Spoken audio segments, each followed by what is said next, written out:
Hi there, my name is Grant Abbott. I'm a municipal councilor out here in Musgrave Harbour, Newfoundland, who has been evicted from their elected seat using collusion and targeted policies and procedures that only I would most specifically be affected by. I'll be reading from the screen here tonight or today, whenever you may be reading this, due to my language processing disability, which is covert stuttering and aphasia. My elected seat has been vacated after my fellow councillors leveraged and weaponized the Municipalities Act using a remote attendance policy with the stipulation that one could not be unvaccinated as a reason that they could not attend council meetings in person, and require that the remote attendance accommodations, that they can't meet those accommodations to get on Google Meet or use the telephone. I was explicitly told that because I was not following the rules that were put in place, that the town did not have to accommodate me. The government of Newfoundland and Labrador had a vaccination policy in place at that time for about 3 months. I'd asked for, and it was going to be canceled about 3 months later, it seems. I had asked at that time for a leave of absence, and the judge later had acknowledged that the town council had not considered my request for leave of absence. Therefore, they voided my judicial process and violated my rights. Because they did not consider my leave of absence, and combined with the Vax Pass and the recording policy, they created a situation that they knew full well would affect me and only me. Another councillor was given a leave of absence just a month earlier, so the process was familiar to them, and they knew how important it was. And if they had given the consideration for my leave of absence, then I would have been able to take that to the court without having to get into some heavy legal inquiries. The 3-month rule in the Municipalities Act has to do with participation, and it was enacted which triggered the mayor to send me a letter without official approval saying that my seat was vacated. All the while, I did participate remotely, along with members of the public, because we were not permitted to enter the building due to COVID restrictions after January the 5th, 2022. Based on the content of the meeting and the way the communication was presented, it's apparent that the councillors met in person at least once in the building, and that the public had to be remote in all meetings. All this resistance to doing things logically, legitimately, and compassionately ended up costing the town $50,000, of which the town's own lawyer advised in September of 2022 not to continue and not to take a position on this because it would not serve the benefit to the town, and they would not get anything out of this. The letter says, further to the emails below, there's an upcoming procedural hearing scheduled for Thursday on an application to defray the cost of appeal. This is required by legislation. Our general practice is to not take a position on these applications, and I do not expect that the court would impose any significant remedy in the town's favor, even if we contest Abbott's position. Further, contesting would mean that the town incurring additional legal fees to prepare. We recommend not taking a position. Please advise. Please, thanks, Rob, who is the lawyer for the town. Notably, I understand that there's only 2 lawyers that represent all the municipalities. One would represent the town that's having the problem, and then the other lawyer would represent all the other towns. I'm not exactly sure if that's true, but I understand that is to be the case. This suggests that at least $20,000 was spent in vain, not considering the fact that none of these legal pursuits had found anything against me and had any advantage. Plus, I'd given careful advice to the town to all variables, including legal action, how we can cooperate to find logical and legal and considerate resolutions. I had also spent close to $20,000, of which I don't have the money to pay the legal bills. You'd figure after the winning case that you'd have all the legal expenses paid by the loser, but no, they had to pay a little more than $5,000, which ended up being left with me with a legal bill of about $15,000. Action for Canada helped me promote this need and expose the atrocities and the poor decision making, resulting in violence and aggression towards me and my family by the community, or at least members of the community. Small amounts, a small minority rather. Due to the narcissistic, inconsiderate, and uncompassionate interaction between myself and another person and their flying monkeys. I ended up getting about $5,000 to put towards legal bills after deductions of fees and expenses through my Give, Send, Go fund, and I'm still left with a bill of $8,000 plus. I know that math doesn't work out perfect, but it's all rounded down and rounded up for ease of understanding. The Supreme Court of Newfoundland has reappointed me back to my seat as of March 2023. The judge said that the legal process was akin to capital punishment for politicians. I've come to find out, though, that there's no process in place for a councillor to be reappointed, and I've been totally on my own to get reintegrated. Reaching out to municipal affairs for guidance has borne unfruitful. I've found out through the process over the past year and a half that Municipal Affairs is the administrative arm of the corporation of the town, basically. It does not offer the councillor or the office itself any beneficial advice or that's useful to the councillor, except for referring to the Municipalities Act, and then the councillors and pointing out the councillor's existing rules of procedure and providing very, very, very general advice. Such answers such as, what would a councillor do if they felt as though policies and procedures implemented by the town are in opposition to the law of the land, such as federal and provincial legislation? That should be a very simple question and a very simple way of figuring out what the answer would be.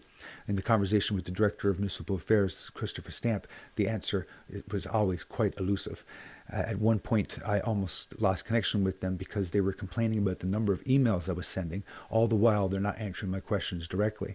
I asked today and pointed out that the Robert's Rule of Order and standing on a point of order is a thing, actually, in our rules of procedure, and asked Christopher Stamp, what should I do in order to engage the town and make sure that they're aware of this and that we actually follow through with it. And I'm going to stand on a point of order again at the next meeting. And he basically said, take a look at the original points of process. So he didn't consider what I said, that the document exists and it refers to Robert's Rule of Order, and as well that it points at the standing on a point of order. Didn't answer the question. So we're still left in the lurch about not really sure what we're going to do about resolving this, because there's no answer and we still need to find a resolution. As of this date, there's no scheduled date for the special meeting for the speaking about policies and procedures, which is the reason why I stood and on the point of order, and the reason why I had a sit-in. And we'll get in that a little later in this recording.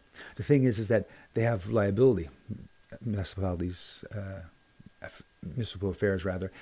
And if we establish clear facts, then those facts could be used against existing process to strengthen them and then cause problems or make clarity, but still in the meantime expose problems, and which is uncomfortable.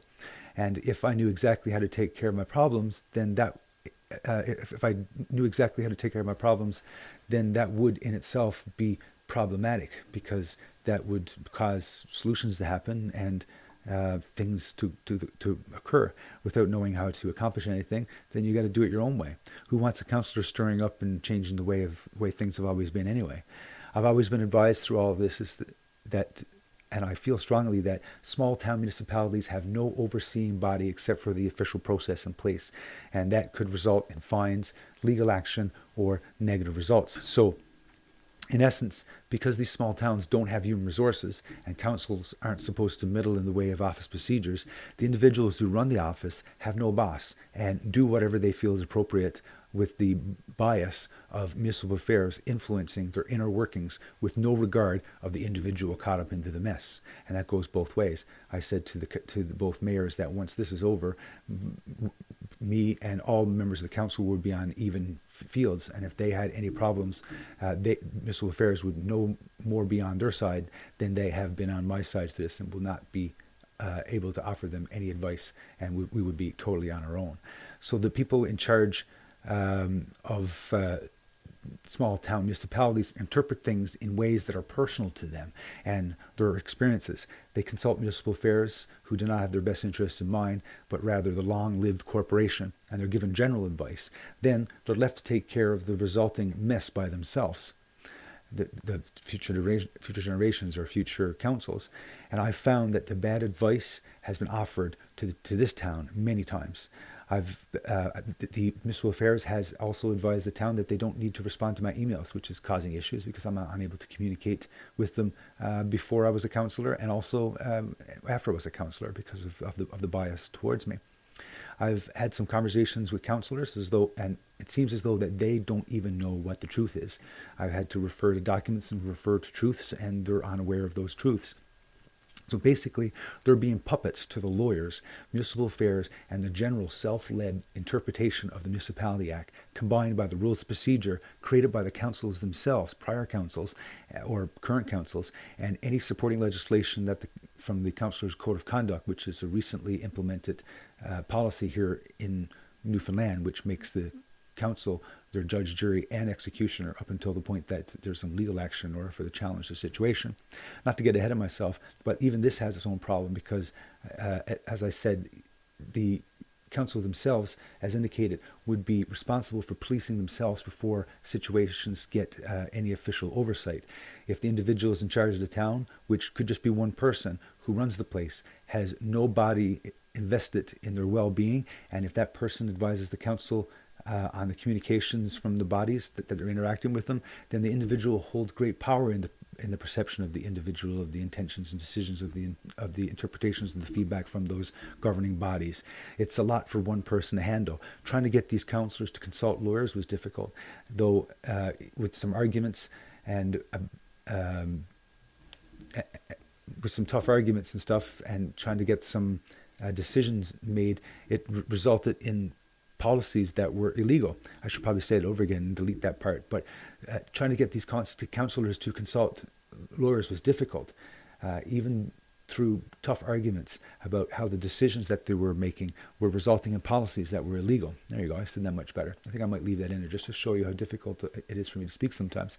But we've had a unanimous decision to consult a lawyer in one of the meetings that I was present in and still a councillor, and I ended up leaving before I seen what happened. But it was evident from the future questions to the now mayor and the outgoing mayor that the lawyers were not even contacted until I engaged with the appeal and got the lawyers involved, which started costing money, at which point basically their egos, they're not saying they wear nice clothing or have nice hair. I'm saying that their inner messaging that their body tells them and their emotions basically didn't let them put their backs down, and after the lawyers were engaged because they thought that I would end up backing out myself.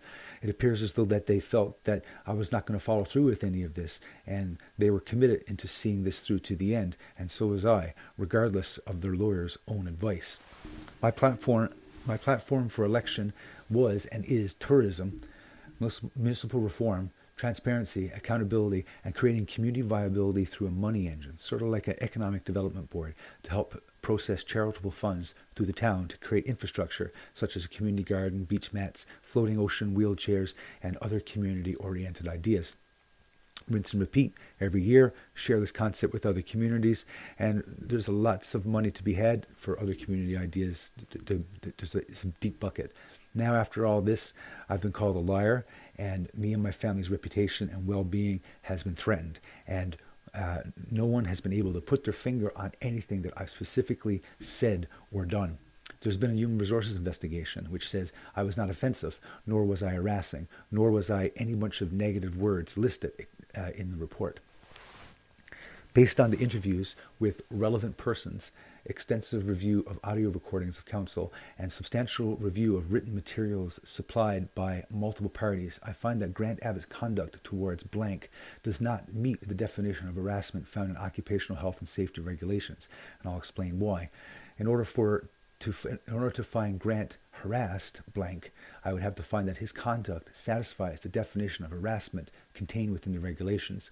For ease of reference, it's reproduced here, where it says workplace harassment means that inappropriate, vexatious conduct or comment by a person to a worker that the person knew or ought to have known that would have caused a worker to be humiliated, offended, or intimidated. The definition requires the satisfaction of a two-part test. First, it requires it to be inappropriate, vexatious conduct or comment, while inappropriate may be somewhat self-explanatory. The definition requires the conduct to be both inappropriate and vexatious. Vexatious is not defined in the regulations, but the term has been recently considered in the harassment context by the Law Society of Ontario. The term vexatious is not defined in the code. Vexatious is defined by the concise Oxford Dictionary as annoying or distressing, and the verb to vex is defined by the Standard College Dictionary as to irritate, annoy, or trouble or agitate. There's both an adjective and a substantive element to determining whether communication conduct is vexatious. Harriet version National Money Mart and Streeter versus HR Technologies.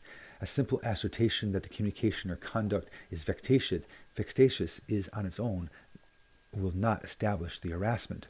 Secondly, the comment or conduct must subjectively or objectively cause humiliation, offense, or intimidation to the worker. Based on my interview with Grant Abbott, I have no reason to believe that he knew his conduct would cause humiliation, offense, or intimidation to blank, or on the contrary, Grant Abbott believes that he is the victim of harassment and that others were engaged in such conduct towards him. Therefore, to find that Grant Abbott's conduct meets the definition of harassment is as defined in the regulations, I must find that I don't have to say that, I guess, his conduct had impact on blank and that it objectively would have caused either humiliation, offense, or intimidation to blank. Did I find that Grant Abbott have an impact on blank? I find that Grant Abbott's conduct did have a negative impact on blank, and that I find that in balance of probabilities, the primary cause of blank was the negative relationship between her and Grant Abbott. Did Grant Abbott's conduct cause objective humiliation, offense, or intimidation? All parties to this investigation, including the respondent, acknowledged the difficulty in dealing with Grant Abbott. There are many factors that contribute to this difficulty, including but not limited to the unique nature of Mr. Abbott's language processing, the structure of his writing and communication, and his self-acknowledged refusal to relinquish certain positions he may adopt on matters. He can be, without question, frustrating to deal with at times, and even I agree on that, which is what this note is saying. That said, difficulty or frustrating are not harassment. Frustrating conduct is and of itself may be vexatious, but does not necessarily cause humiliation, offense, or intimidation. Further, while discussions in relationship to job performance or the meeting of performance expectations may result in hurt feelings, it is important to assess whether or not they would cause humiliation. Mr. Abbott took issue with how blank performed certain aspects of her job, a job which blank took great pride.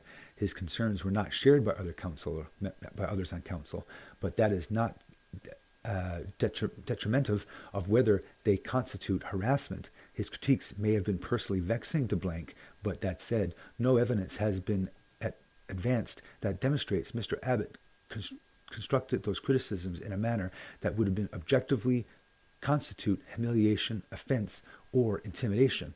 There is insignificant evidence to conclude that Mr. Abbott acted in a manner that, from the objective perspective, was likely to cause humiliation.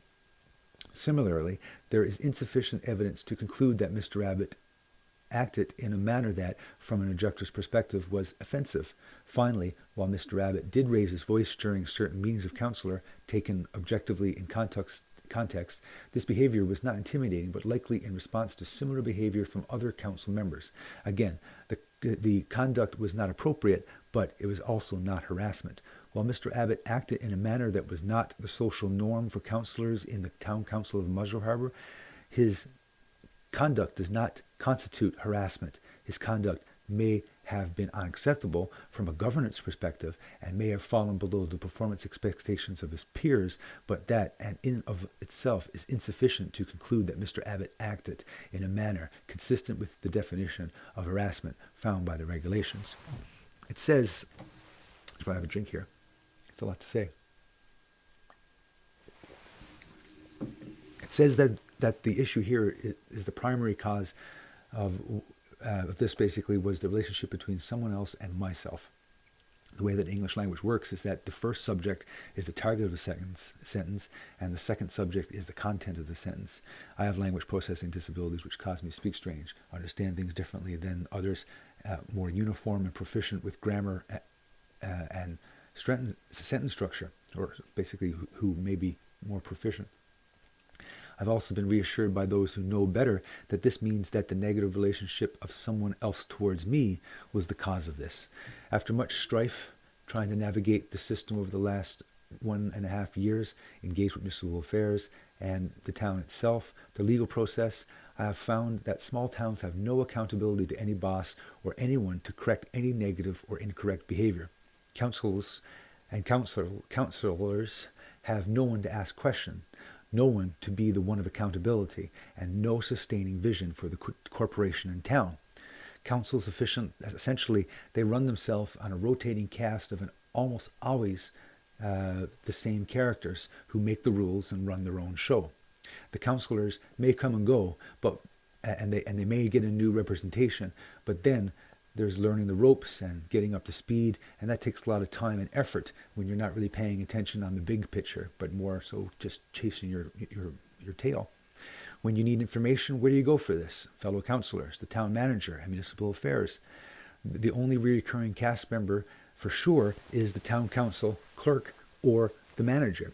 And if they keep their job for many years, they are the town.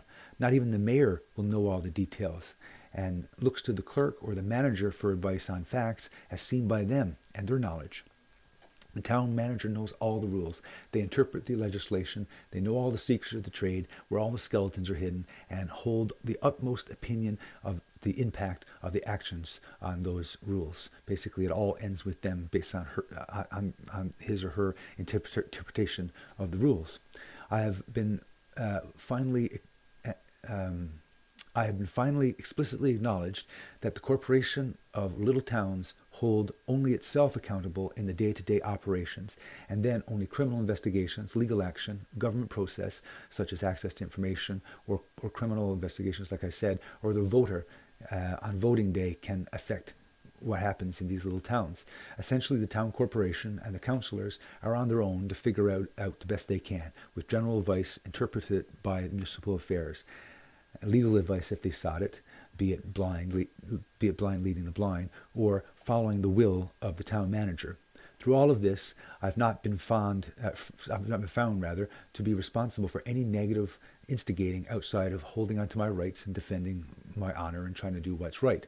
I've found many pitfalls and see much need for improvement and accommodations. There needs to be municipal reform to create accountability to the community as shareholders and people with vested interest in how the community is run and where it's to go. Then the community will drive the direction of the municipality, not as a binding decision, but through the will of ethics and honor, of being transparent with decisions and deliberations by providing information and creating a solid standard of procedure like corporations have, so that we can be standardized in ways that we work even better, even between other communities. Basically, all communities should have the same standards and the same interpretations. I think that we are all under the same Municipalities Act, and that we should have all the same basic rules and best practices, and have the same HR company contracted out by the government to help us wade through these interpretations and applications of motions and bylaws and policies and procedures. If you can't afford your own HR department, it should be provided for us. We need to begin this accountability and transparency by allowing your elected officials to catalog specific public conversations, deliberations, and decisions regarding you and your tax dollar, and where it goes, and what decisions are made in certain ways for your community, to be available to you at any time for your review. This audio or video recording should be available for you to object to decisions before those decisions are finalized. The will of the councils before another would have records of intentions, words used to make those decisions, and the ways to maintain the integrity of the town and the corporation well past the lives of those involved. And the people will know why decisions were made. Ideally, it won't take lifetimes due to the intensity of this movement, but it will inspire and empower. For my town, before I came on board, minutes had been available a month or two after a particular meeting, but they cost per page, sometimes, like I said, 2 months behind. There's no point in having information available to the community a month or two after decisions have been made, when there's nothing you can do about it or say about it except for complaining. Otherwise, it's just a book that you're reading. What's the point of it? There's no point. And that's really the thing.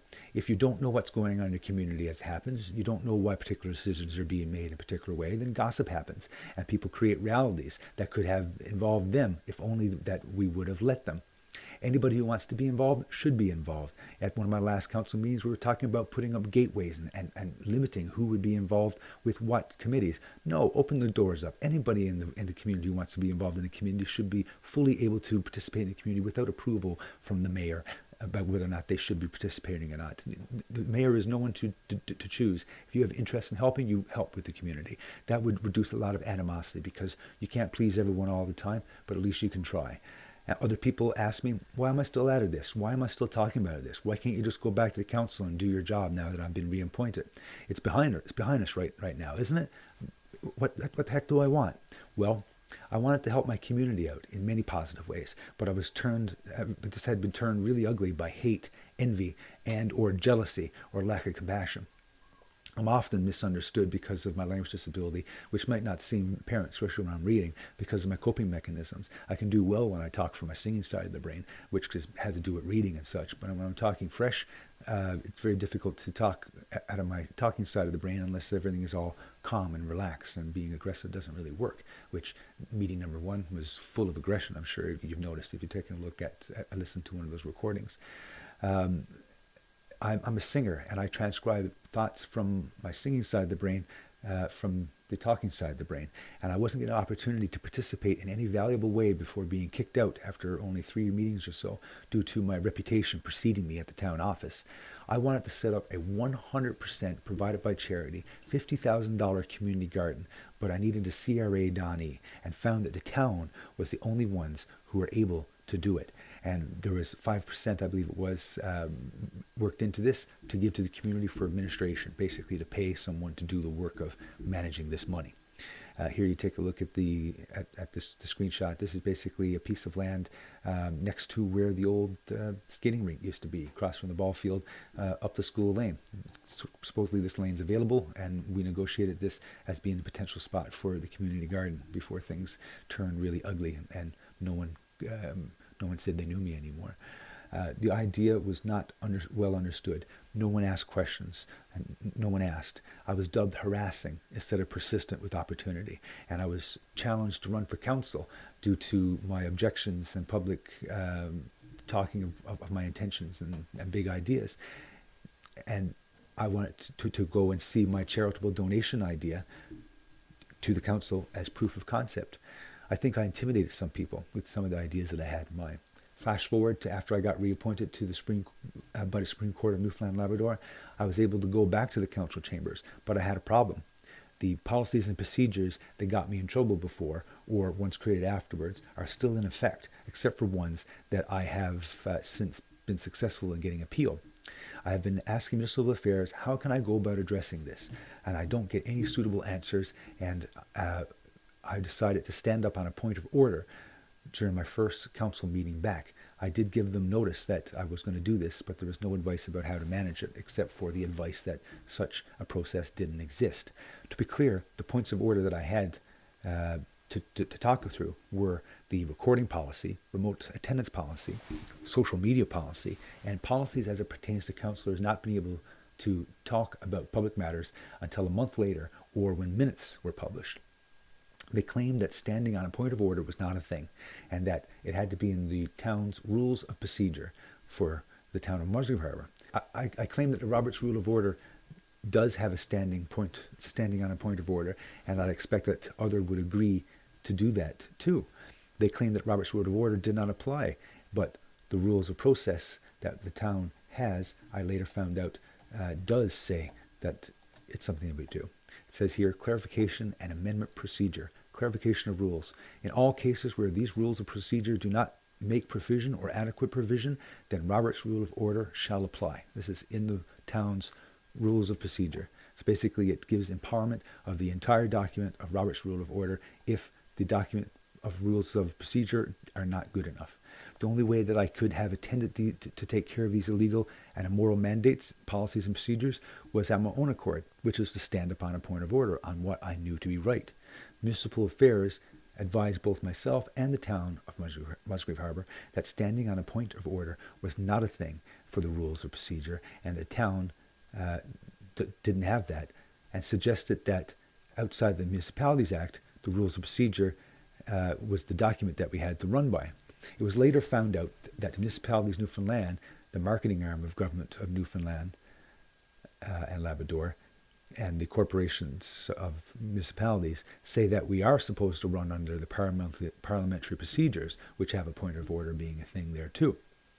It was also later found out that both standing on a point of order and Robert's Rule of Order are both parts of the town's adopted procedure. This means that what I did was right as I could, and there could have been that basically I was doing things more right than others have been doing right. Basically, the problem all along.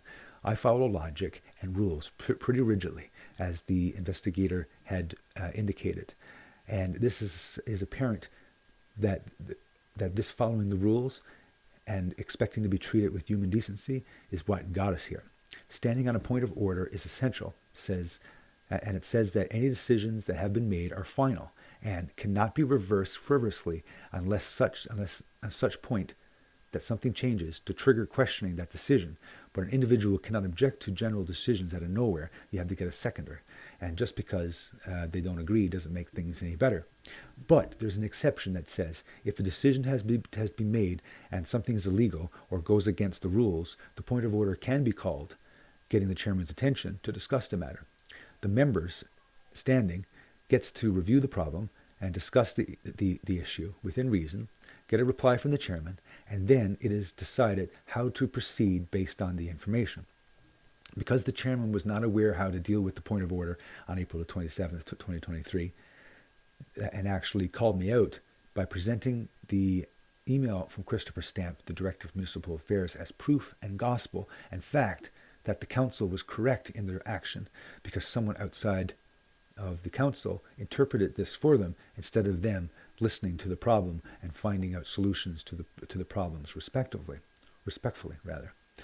It was claimed by the mayor, based on the advice of the town clerk and municipal affairs, that standing on a point of order was not a thing and not supported.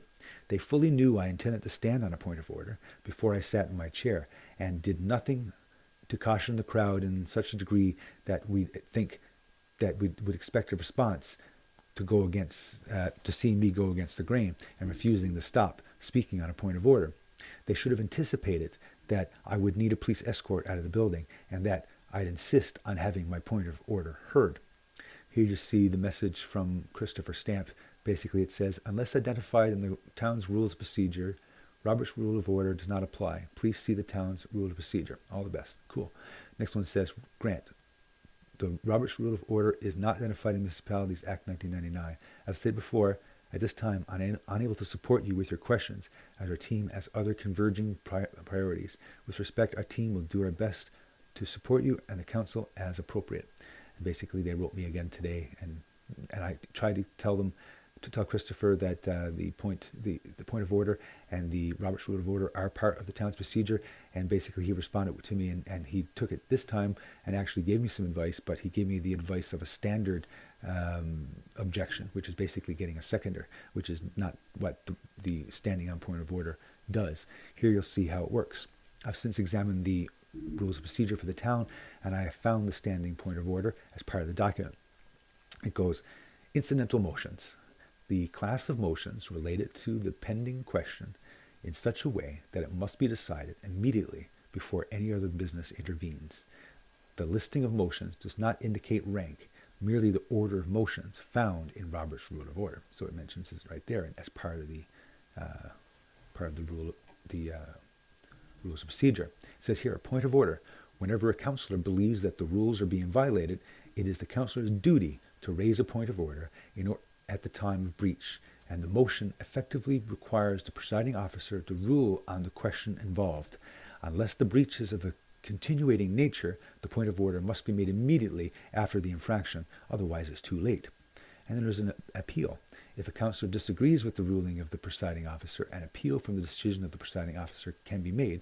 This motion must be seconded, and the rules of debate change. The presiding officer is allowed to speak first to explain the reason for the ruling. Each councillor is then allowed to speak once in a debate. After all who wishes to speak are finished or have done so, the presiding officer may explain again the reason for the ruling. These rules hold even if the presiding officer normally does not have the right to speak in a debate from the chair. The The vote is taken not on the appeal, but rather on the presiding officer's decision. A majority or tie vote sustains the decision of the chair on the principle that the chair's decision stands until reversed by the majority. So the way I interpret this basically is that even though there was process followed, it was not identified. So it was interpreted by me rather than by the town manager or the mayor. Municipal Affairs suggested that they don't get involved with the rules of procedure and did not help me determine if there was a conflict or help me mediate anything. If the town believes that they're correct, no one can step in and stop them unless they get embarrassed or if some other governing body can be enacted. All the methods to resolution require embarrassment at the end of the day, because no one is 100% right to begin with, and everyone has some egg on their face. It's the same animal fighting itself instead of finding solutions. This means that the town can make up any rule they wish unless they're challenged. Another such rule is problematic for me, and no vote was made to allow or disallow me, but it appears my need to read for disability accommodation is not appreciated, and from the perception of the group as well, it was rather loathed. Whenever I pulled out paper, everyone really disliked it, even though it meant my thoughts and ideas were represented better, and it probably got me in trouble. I see such a rule of procedure in our rule of procedure that says request to read papers. It says no councillor may read from papers, books, magazines, etc. without permission of the council. This is usually granted by unanimous consent. So basically, unless they don't believe I have a disability. So even if I did decide that I needed to read in order to be functional, they could easily pull this rule out, and it's got to be granted by unanimous consent. In order for me to go about contesting it, I've got to go to a human rights claim, or I've got to cause embarrassment in order for it to talk about it. Basically, the lawyers said it, and they suggested. Basically, the lawyers said, and everyone I've spoken to have suggested that no one can tell the town that the rules are wrong. Specifically, it's a clubhouse corporation. When the rules get applied with the engagement of the test of judgment, then the higher rules reign supreme. But if nobody's there to assess that and challenge it, then no one's going to understand whether or not those rules are correct or incorrect. Any rule can be made. And until somebody decides to nix that rule, then the rule stands. And when everyone agrees, then that rule sticks. Same thing as wearing a mask or whatever. In order to provide transparency and accountability, we need to address policies and procedures and have them assessed. On my insistence, the council has agreed unanimously to have a special meeting about policies and procedures, but the date has yet to be set. One of the policies and procedures is the recording policy. It makes it very difficult to return. If you take a look at how this is created, and you can see that it was motion 2022-17, so these were made in the year of 2022. It says use of mobile devices, electronic devices, and audio-video recording devices. All mobile devices, including cell phones, tablets, and other communication devices, including computer equipment and other tablet equipment, must be turned to silent or vibrate prior to the commencement of all meetings. So this basically says it's got to be silent, which is pretty clear, but it conflicts a little later, I think, if my memory serves me properly. It says the only mobile devices, electronics devices, and audio and video recording devices that should be in use in the meetings is that owned by the town of Musgrave Harbour, and the operated by the staff member appointed by council. So basically that's it basically right there. It says it's got to be turned off and you can't have yours on. Mobile devices, tablets, and cell phones from members of the public are to be silenced. So it says basically here that the town can technically have them, the public can have a recording, have a mobile device, and they can't tell them to turn it off, but it says basically here that anybody recording should be part of the council and no one else. Also says here, the recording of public meetings is not permitted by council members of the general public unless agreed upon by council. This includes any form of audio, visual, digital, and or video recording otherwise. So basically they're saying that even though it's a public meeting, it can't be made public, which is weird because they broadcast online. So here is the actual version 1.0, recording policy of council meetings. There's no approval there, but it's part of some minutes, and I believe it actually is in effect. And it just goes to show how far they want to go with this. They want to hide things and to keep control of it by putting the onus on the town instead of letting anyone else have access to make these recordings. The town of Musgrave Harbour is committed to the community's interest and engagement of being open, transparent, and accountable for meetings and decisions of councils to residents and public by providing access to public council meetings. Okay, so that basically says all the accountability is done by giving access to public council meeting. Doesn't say how yet. All residents and the general public are invited and entitled to attend public meetings of council. Recordings will be provided to allow access to public council meetings for residents who are unable to attend, and or the timing or location of the public meetings may be problematic. The town of Musgrave Harbour understands and recognizes that the changing and challenging needs of our community, and will facilitate access to the public council meetings for residents.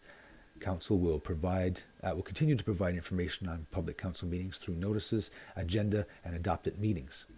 Residents are welcome to attend the town of Musgrave Harbour public council meetings taking place in the council chamber, Musgrave Harbour Town Hall.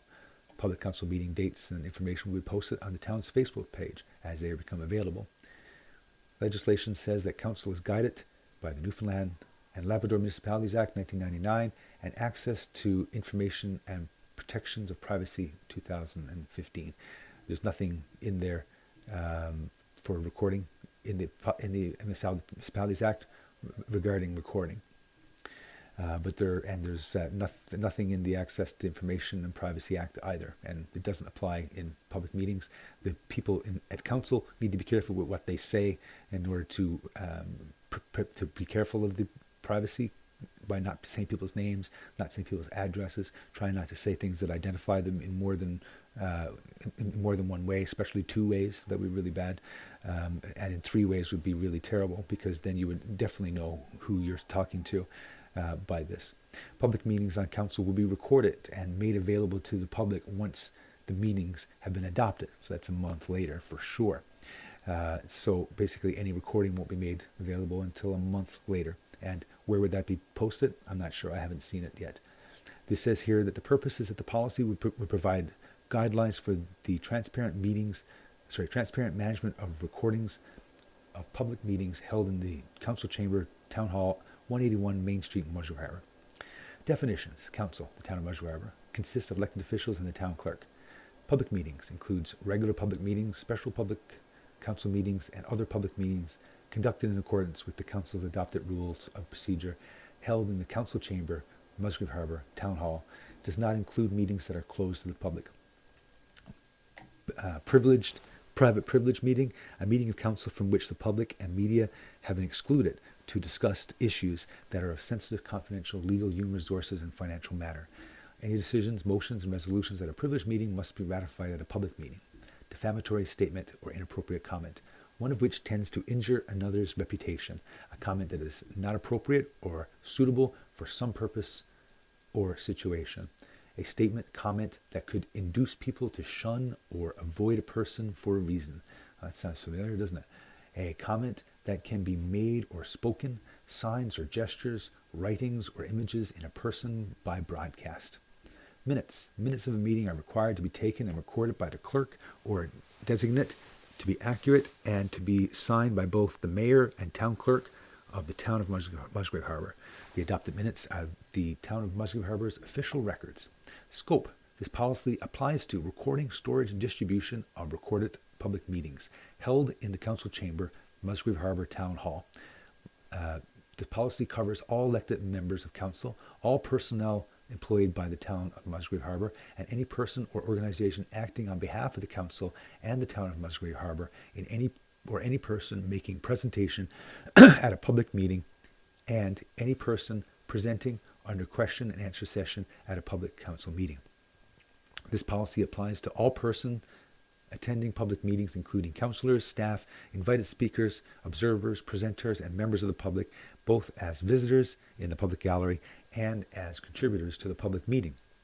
All persons attendant in the public meetings are required to act in a professional and ethical manner in attendance with the town's respectful workplace policy and other relevant policies of the town of Musgrave Harbour. This policy applies until such time as it is concluded by way of resolution of council procedures. Public council meetings are held in the council chamber, Musgrave Harbour Town Hall. Public council meetings will be recorded and made available to the public once the minutes have been adopted. Presenters and members of the public who address council would be recorded. To ensure those present at the council meetings are aware that the public council meetings will be recorded, at the commencement of each of the meetings, the deputy mayor or mayor would notify those present, including the members of the public, that the meeting is being recorded in accordance with this policy.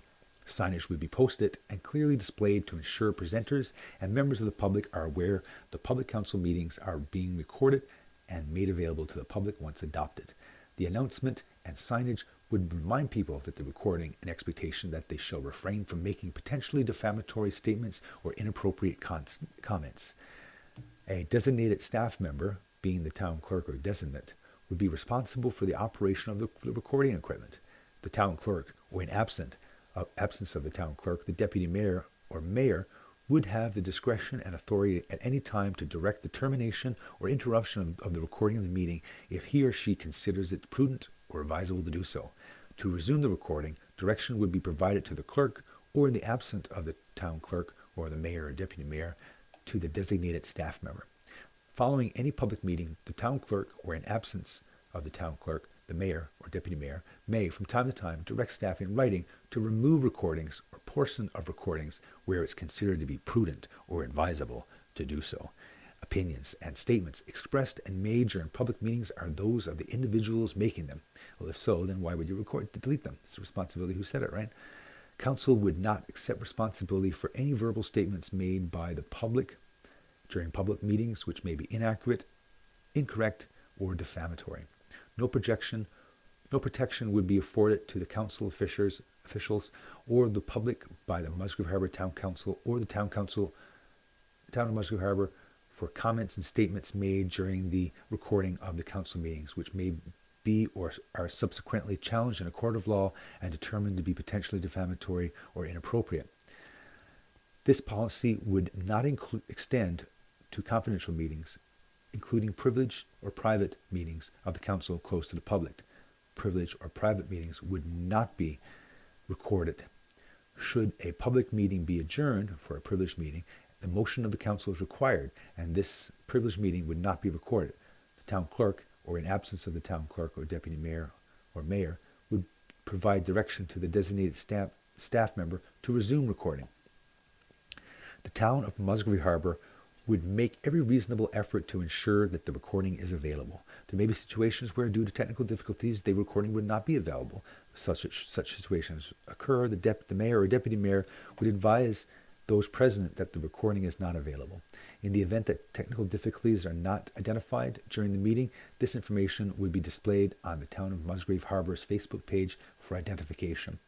Viewing recordings of public council meetings over the internet consumes data, and the user will be responsible for any charges that the service provider may impose for data usage, particularly over a mobile internet connection. Council would not accept any responsibility or liability for loss, damage, or expense that may be incurred as a result of viewing the recordings of the council's public meeting. Recordings of the public meeting would be the property of the town of Musgrave Harbour and cannot be reused or reproduced without the approval from the town of Musgrave Harbour, town council, or the town of Musgrave Harbour. If requested, permission may be granted to reproduce or produce the recordings, provided that the copy materials is not modified or altered and ownership of the material is attributed to the town of Musgrave Harbour. No person may use the recordings for political party advertising, election campaigns, or any other political partisan activity, unless explicitly authorized herein. No part of the recorded materials may be reproduced without written permission of the town of Musgrave Harbour. Copyright would remain with the council.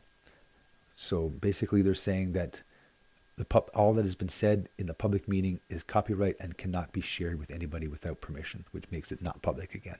It comes into the public domain and then it gets taken back into the private domain. Public meetings and recordings would be for information purposes only. The adopted minutes of the public council meetings would remain official records. The recordings would be to promote a broader access to the meetings only and for informational purposes only. Well, that doesn't really make any sense, because whatever's decided in the recordings is what should be on the minutes. So if there's a difference between what's said in the recordings and what's said in the minutes, then you should probably take a look at the recordings and see what exactly was said and whether or not the minutes should be updated and corrected properly, because there's probably a mistake. So it doesn't make any sense. My recording of the public meetings, as well as one private meeting, which was 100% about me, kept me safe and proved my innocence and neutrality in the human resources investigation. It showed a human resources investigator that at most I was responding to the stimulus of aggressive people. It's all in the audio recordings for all to hear. If you feel I was treated well and respected and the others were charming and rational, then I do not appreciate your opinion. You don't listen if you didn't listen to the audio, or you have poor judgment that do not meet my standards, and my standards win over poor judgment all the time. The HR investigator had thought that I must have some responsibility, but found absolutely nothing. In the year preceding the challenge to run as councilor, I created a community advocate website on Facebook. It was meant to find people to get together on the community level to participate in different functions, such as cleaning up the beach or other community-focused activities outside of the scope of the town, and a voice different than the town. The town had been advised by Municipal Affairs not to post anything except for standard business. An external look at policies and procedures and activity, or things going above and beyond the council could post, that was the focus of the community advocate site. Because as it says in the social media policy we'll see a little later, we're not supposed to be on the internet saying anything, which I'm not really sure what the purpose of being a councillor would be if you can't express your political opinion and question the decisions that have been made. And you don't need to be voting yes all the time. If you have a different opinion, you can express a different opinion. And then the consensus wins. But you can still express that opinion and stand behind that opinion. People do that to me all the time. They say, well, I have a different opinion than you. Well, you can have it, but you need to base it in reality too. No bullying or aggressive behavior was ever instigated by me, but offense, in the hockey terminology, was indeed returned by me at a calculative but moderate degree. I will not back down to the bullying and aggressive behavior bestowed upon me and my family. It's better that we live with an uncomfortable truth than live with an uncomfortable lie. All of those recordings of council meetings I was present in were posted to Facebook for people to review, and the Human Resources investigator also reviewed these audio recordings as well as all emails, and they found out that none of the complaints that the town had put against me had been substantiated. If not for the audio recording, there'd be many more questions and assertions about how I could have contributed to the events that transpired. But thankfully, due to the audio, it provides clear evidence that I was reasonable and professional, at sometimes aggravated, but very level-headed. The Human Resources investigator did say that I was a strange person, and I would not disagree, and nor would my wife. But he found out that I was quite reasonable and logical. But most importantly, was not responsible for any harassment, abuse, or negative behavior. The town councilors did not like the concept of public meetings being recorded and posted to the internet. They decided to make a policy that no one can record public meetings, which I contested was against the law, and I had asked the town to consult their lawyer on that idea. Though we had a unanimous agreement to contact the lawyer, it was never done, unless it was recently done and not disclosed due to all this tension. But for the past year, before every meeting, even the ones that were recently broadcast online, all throughout the year, the mayor asked if anyone was recording the meeting. Not the past two. They never said it in the past two. They stopped. But they say, welcome, call meeting to order, ask if anyone is recording the meeting. And after I was barred from attending the council meetings in person due to vaccination status, they took it one step further and barred public attendance. They publicly broadcast a meeting that I did record, and I was not permitted to press the microphone button and say that I was recording. According to the minutes for the past year, the town had asked this before any meeting, if the meeting was being recorded. They have since created a recording policy that goes above and beyond normal control, but rather into censorship and purposeful hiding of information rather than generous sharing of information. No such recording policy existed until they were asked to create one, although this policy was on the table before the government officially asked the town to create one. The other towns may have them. The idea is not to be restrictive, rather to lay out the general guideline of how to go about recording a public meeting.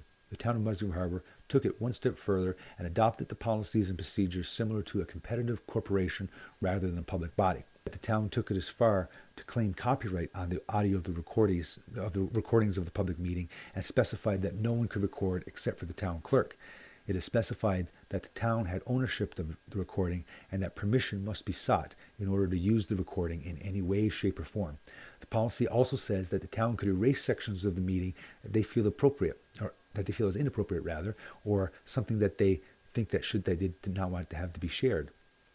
The policy was created with the intent to set up rules for recording so that they existed and the town could take control of the process by specifying no one else could record and then decide not to record and not to share openly in order to eliminate the possibility of illicit recordings of public discourse making it to the internet. The Criminal Court of Canada had given rights to individuals to record conversations that they were involved in, and that person involved would have been me. As well, public meetings are public information and could be recorded and shared in all its extent where no reasonable expectation of privacy is expected. To enact policy that tries to put such control over public information is very questionable. This is the point of the order that caused the meeting on April the 27th, 2023 to end abruptly, and in result, I had a sit-in after attempting to stand on the point of order. It wasn't the assault on the visiting individual that took place that caused the meeting to end, nor was it the aggressive outbursts of the 30 or so community members that attended. But later, a stop work order was made by Occupational Health and Safety, not permitting any in-person meetings from happening to prevent any further violence and to allow work to continue. The report says the following report has been generated based on a follow-up to inspection 1170196 issued on February the 2nd, 2022. The inspection 1170304 issued on May 3rd, 2022. A total of 20 orders were issued in report 1170196 and one additional order is issued in report 1170304 to the town of Musgrave Harbour. This report has also been generated based on additional complaints of harassment received by the department against a council member. The allegations include online or cyberbullying and harassment, in-person harassment against members and their guests by the general public during council meetings. Given the new complaint and the information received so far by the town, additional orders have been issued as follows. 1. Stop work order. No further council meetings shall take place until a violence risk assessment that includes past incidents have been completed and reviewed by OHS Division. This assessment must include possible corrective measure to be implemented to prevent future violent and harassing behavior and to ensure the safety of all council members and town employees is taken into consideration. Associated safe work practices and procedure shall be developed and implemented based on the risk hazards identified. See Order 1170196-08 for additional order details. Review and revise the current harassment prevention plan to meet legislative requirements and ensure all information is clearly laid out. Review and revise the current harassment prevention plan to meet legislative requirements and ensure that all information is clearly laid out. Ensure that all employees and council members receive a copy of HPP and are trained in its content. Please see the attached for the 3 orders issued at this time. The employer shall ensure that no in-person council meetings take place until such time that written permission has been given by the undersigned to proceed with meetings. The town of Musgrave Harbour shall develop an adequate violence prevention risk assessment taking into account past incidents, and it shall include corrective measures to be implemented to prevent or mitigate the hazards present. Once the risk assessment has been developed, associated safe work practices shall be developed and implemented for all risks identified. A copy of this risk assessment shall be provided to the undersigned for review by May 31st, 2023. The employer shall update in consultation with the OHS committee the harassment prevention plan to include detailed information such as names and phone numbers as well as timeframes for investigation. It shall be reviewed and revised to ensure the plan meets all legislative requirements. The current plan is missing several key sections to meet legislative requirements. To close this order, a copy of the updated document plan shall be forwarded to the undersigned by the due date on the order, together with a clear description on how and when the consultation took place, May the 31st, 2023. The employer shall ensure that the HPP is accessible to all employees and council members. A copy shall be provided to each employee and council member, and training on the HPP shall be given to and attended by all members of the town of Musgrave Harbour. A copy of the training records and or sign-offs of attendance and acknowledgement of the receipt of HPP shall be provided to the undersigned to close this order. This order shall be carried out on or before May 31st, 2023. It was a recording of which was the point of order. In the previous meetings, it was stated that the councilors had agreed that if anyone was recording, the meeting would be ended immediately.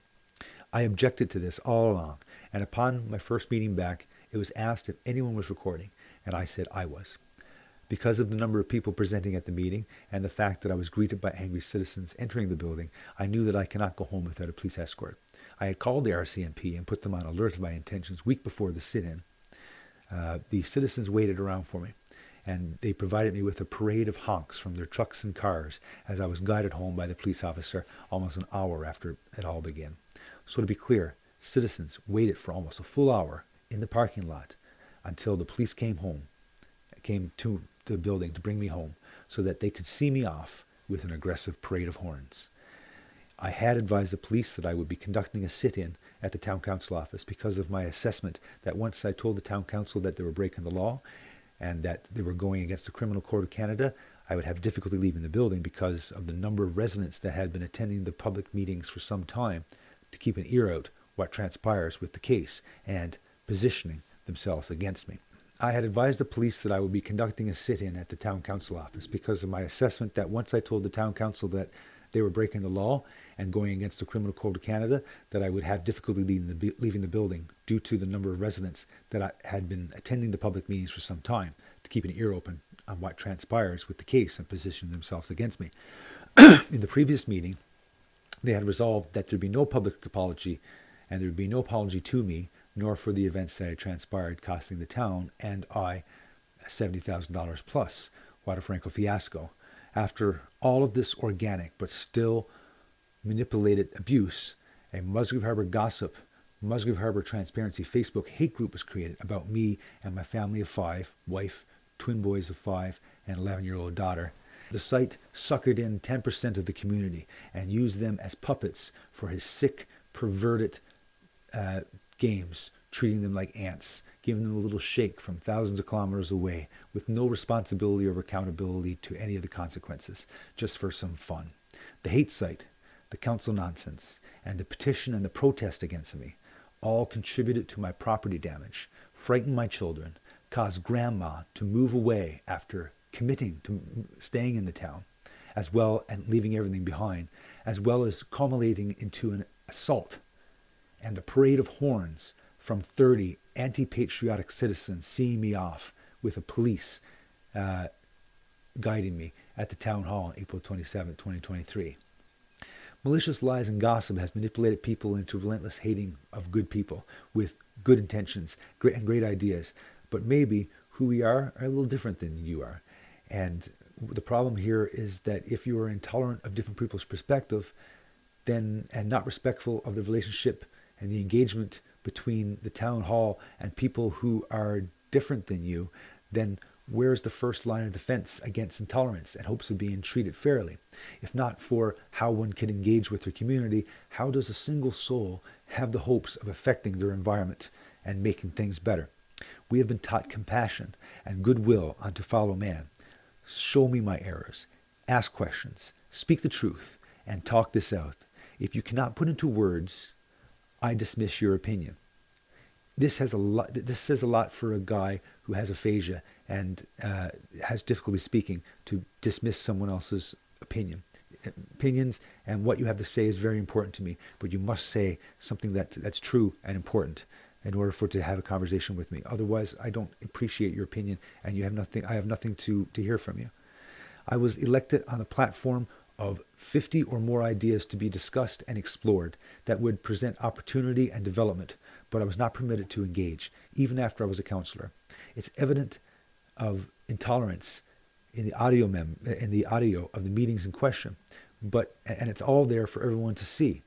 There's no missing files, there's no backroom deals. All that has been investigated has been found, and everything has been found to be unsubstantiated. Show me your understanding, and I will help you understand. In the meanwhile, I have just been standing up for my rights and doing what is good and is logical. But I've been met with such aggression, with very little public renunciation of the aggression against me. People feel that I'm an instigator or aggressor, but can't find any events to substantiate this that hasn't been taken care of by the HR person. It's like a person who's been abused by an authority, telling their parents and then being chastised for a lie due to the embarrassment rather than the guilt of the abuse. I've been asked to put this behind us, sweep it under the rug, forget about it, forgive and forget. But if we do that, nothing changes. We need to take the problem head on and fix what is broken. There's been a bullet shot through our house window. There's 2 lighthouse features at different times dragged through the streets by an ATV on a rope. An individual had a peace bond put against them for their behavior and threats online and in person. And we had to put up with enduring the pure hate of some individuals, mostly related to the situation closely some way, whether they be multiple volunteer firefighters, husbands, wives, sisters, brothers, cousins, and other flying monkeys, stirring up confusion in others, only to recruit others to join in with their hate against me and my family. All the while waving the Ukrainian flag or wearing a pink shirt every year, claiming to be compassionate, but not demonstrating the skills needed to resolve discrimination, abuse, and injustice when it comes to something right in your own damn town, to real people. Ask us a question about events and actions, and we will answer. At no time in this process, including the town council themselves, has anyone explored anything in detail. Full stop. We even had a protest about me terrorizing the community with a pretty good turnout, but no one can tell me anything about the events or actions that I've done, and the HR investigator said I was clear of wrongdoing. I just think that some people are butthurt, afraid of change, and they're afraid of sharing the sandbox, and they need to stop throwing sand, talk things out, or just take their toys and go home. There's no place for what people are claiming that I'm doing, but other people are actually doing. My family has been irreparably harmed by the actions of others for generations, and they had to watch this through the living room window. Later, in a recent meeting, they also watched me escorted home by the police and hearing the horns from afar. This video is already too long as it is. I won't touch on how my family is affected. It's a whole new video. All the while, again, I can't stress enough, no one has been able to put their finger on exactly what I've done. No one has been able to tell me any specific stories about my words, my actions, decisions, or positions that offends them. They've tried damn hard to dig things up and find ways after the fact to validate what's occurred, ways to say, well, it's good that we're treating them this way because of this thing we found later. But it doesn't even have any weight to it anyway because it's not even true to begin with. But nothing has been able to show how the initial responsibility is on me and not on the mistakes of others. After all I see and hear is people who are embarrassed for their buddy and embarrassed for the town and blamed us for the embarrassment instead of the ones that are making the mistakes and refusing to make up for them and fix it, but rather compounding it. I have noticed, though, that people who are speaking up against us are some of the most aggressive in the community with no rationale, logic, or words of defense that can appease them. It's almost as though they want me to be like them. And if I were, I can understand why they would be so angry at me. I've tried to rationalize with them. But they also seem to be, like I said, brother-in-laws, sisters, wives, cousins, and flying monkeys, and they're not interested in what I have to say. Even those people close to the story can't even tell me what I've done to deserve their wrath. It must be something juicy, and all we hear is character assassinations and stickman arguments. Even talking to the mayor and deputy mayor, there seems to be some fundamental issues with understanding the situation and its implications. There was 2 public statements made during a public broadcast meeting. One was a resignation letter by the town clerk, calling out my bad behavior by name, with me in the room, and my influence on her, and being her one and only reason for resigning. Much of the statements, if not all, are false or misleading, and they require a complete reply, as big or bigger than the document that they created, refuting the claims that were made. I guess that will have to come. The other is a full apology to the community for my behavior specifically, read by a councilor nominated to do so, with a consensual agreed-upon statement from the councilors about me. This statement to the town about me was as follows: but no guilt has been found for any of this, so I'm demanding an outright apology for this. To the residents of Musgrave Harbour, on September 28th, 2021, the town of Musgrave Harbour went to the polls and a new council was elected. Once an elected councillor, you assume significant responsibility on behalf of the town and its residents. A municipal councillor is only as effective and efficient as its members. Council members should make a positive contribution to their community rather than causing chaos, debate, humiliation, and divide among our citizens. The town of Musgrave Harbour and its community members, our council members rather, are committed to keeping this town sustainable, safe, while making it healthy and a happy place to live and work, while preserving our history, building the future of our town, and promoting the beauty that surrounds us. After the past few weeks and even months, Facebook and other social media platforms have been lit up with negativity surrounding our town with regards to the internal issues among some council members that's ongoing. Let the town be clear that these issues aren't about vaccine mandate, nor is it about transparency. Neither of these are issues. It's about much more than that.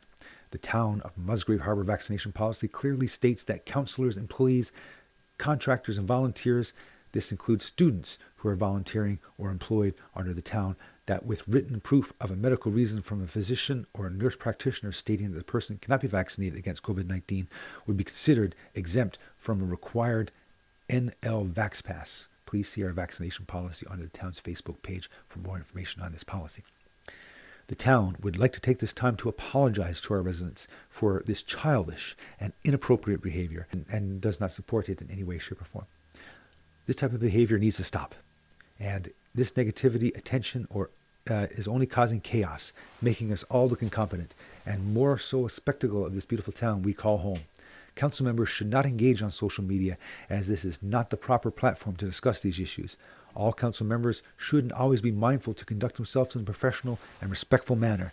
We would like to remind all residents that any and all official town information, updates, call for employment, etc. will only come directly from the town and or its Facebook page.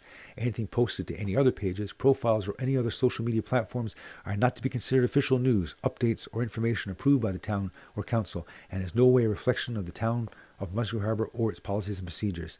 If any resident would like to discuss any of the following, or have any questions or concerns regarding town business, please feel free to contact us at the town office. The Human Resources Investigation report regarding my purported behavior was redacted, removed information from disclosure to me. The HR investigation found that the issues claimed to be much more than that were nothing more than that. And both the apology and investigation were unsubstantiated. The Access to Information Commissioner had a summons towards the town's clerk to provide 99.9999% of the unredacted copy of the Human Resources Investigation, all but the signature of the investigator. They had ignored all interactions with the Privacy Commissioner, and they have now been ordered to give me the document unredacted, as they feel there was no justification for the redaction. It just goes to show that the cooperation and collaboration never existed, and whatever may have existed has clearly broken down. The Access to Information Commissioner had to send the police officer with a summons looking for a reply, one reply, from the town regarding why the information was redacted, and to provide communication and the document to me, well, to them actually, in a non-redacted state. They were very surprised this had happened. It's a rare occurrence to ignore such contact and to ignore the police officer and to ignore a summons while due process is laid out clearly in the Act. And if you take note in the document earlier, it says that the town supports the Access to Information Act, which it seems as though they had failed in this way. The Access to Information training has now been ordered on the town clerk. I'd like to propose that if this was straightforward access to information request was not handled properly, and the Commission was astonished for the lack of responsibility that the town had, also to further not meet its responsibilities to me as a citizen and as me as a councilor, and that if this major problem existed, then that other problems that I claim to also exist in extension. The order is so damning and so jaw-dropping, illustrating the disdain towards me, that even though I don't want to, I'm going to have to read this all. The town of Musgrave Harbour sent the complainant a copy of the investigation report with redactions under Section 40, to which the complainant objected. The town did not respond to the notification of the complaint, the numerous communications from her office, or to a summons. The Commissioner concluded that the redactions were mainly unjustified and recommended disclosure of this information. The Commissioner also concluded that the town had failed to meet its responsibilities to the complainant and to the office under various provisions of the Act, and recommended that the town review its records, management policies and procedures, create access to information policies and procedures, seek additional support as available, maintain communication with applicants and with this office, and comply with statutory duties in the future. The background on this is that as a result of previous access to information complaint to our office, which resulted in our report, the town of Musgrave Harbour, the town, sent the complainant a copy of the Occupational Health and Safety Harassment Investigation Report, which he was respondent. And some personal information of various individuals was redacted under Section 40 of the Access to Information Protection of Privacy Act 2015. The complainant filed a new complaint asking that he be provided with the unredacted copy of the report, and enclosing a copy of the redacted report that he had received, and enclosing a copy of the redacted report, and enclosing a copy of the redacted record that he had received. We sent our complaint notification to the town on February 13th, 2023, requesting that the town provide our office with a copy of the report and other documentation, and asking for a discussion. We subsequently telephoned the town office several times without connecting to anyone responsible. We wrote again on March 2nd, 2023, explaining the need for the town to respond to the notification. There was, however, no response of any kind. Given the passage of time without a response, our office took the unusual step of issuing a summons to produce, which was served on the town clerk by a police officer on Friday, March 17th, 2023. Then, when we telephoned several times more with no answer, we sent an urgent email on March 23rd, 2023. On Monday, March 27th, we received an email from the town clerk with a brief explanation for the lack of contact, saying that they would call. However, there was no call from anyone at the town and no response to our return calls. Although our office does not usually engage with elected officials, we decided in this case to contact the mayor. After some difficulty obtaining a phone number, we contacted the mayor on April the 5th, 2023. We explained the ATIPP process and the public body's responsibilities. The mayor advised that he had been present when the RCMP served the summons on the town clerk, but understood that the town had supplied us with everything we asked for. The mayor advised he would refer the matter to legal counsel. We subsequently received a call from the town's legal counsel, and after some discussion, we received an unredacted copy of the response record from the law firm, but no submissions of any kind. On April the 18th, 2023, we sent the town's legal counsel our assessment of the complaint, in which we recommended additional disclosures. On April the 25th, 2023, the complaint proceeded from formal investigation according to Section 44 of ATIPA 2015. We received no response to our notification of formal investigation issues.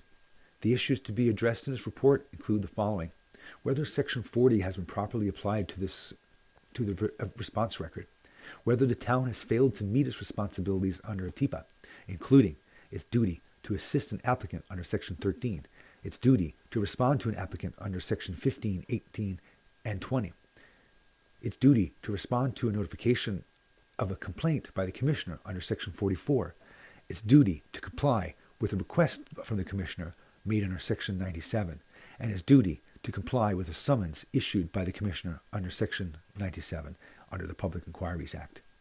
Decision. Section 40, disclosure, harmful to personal privacy.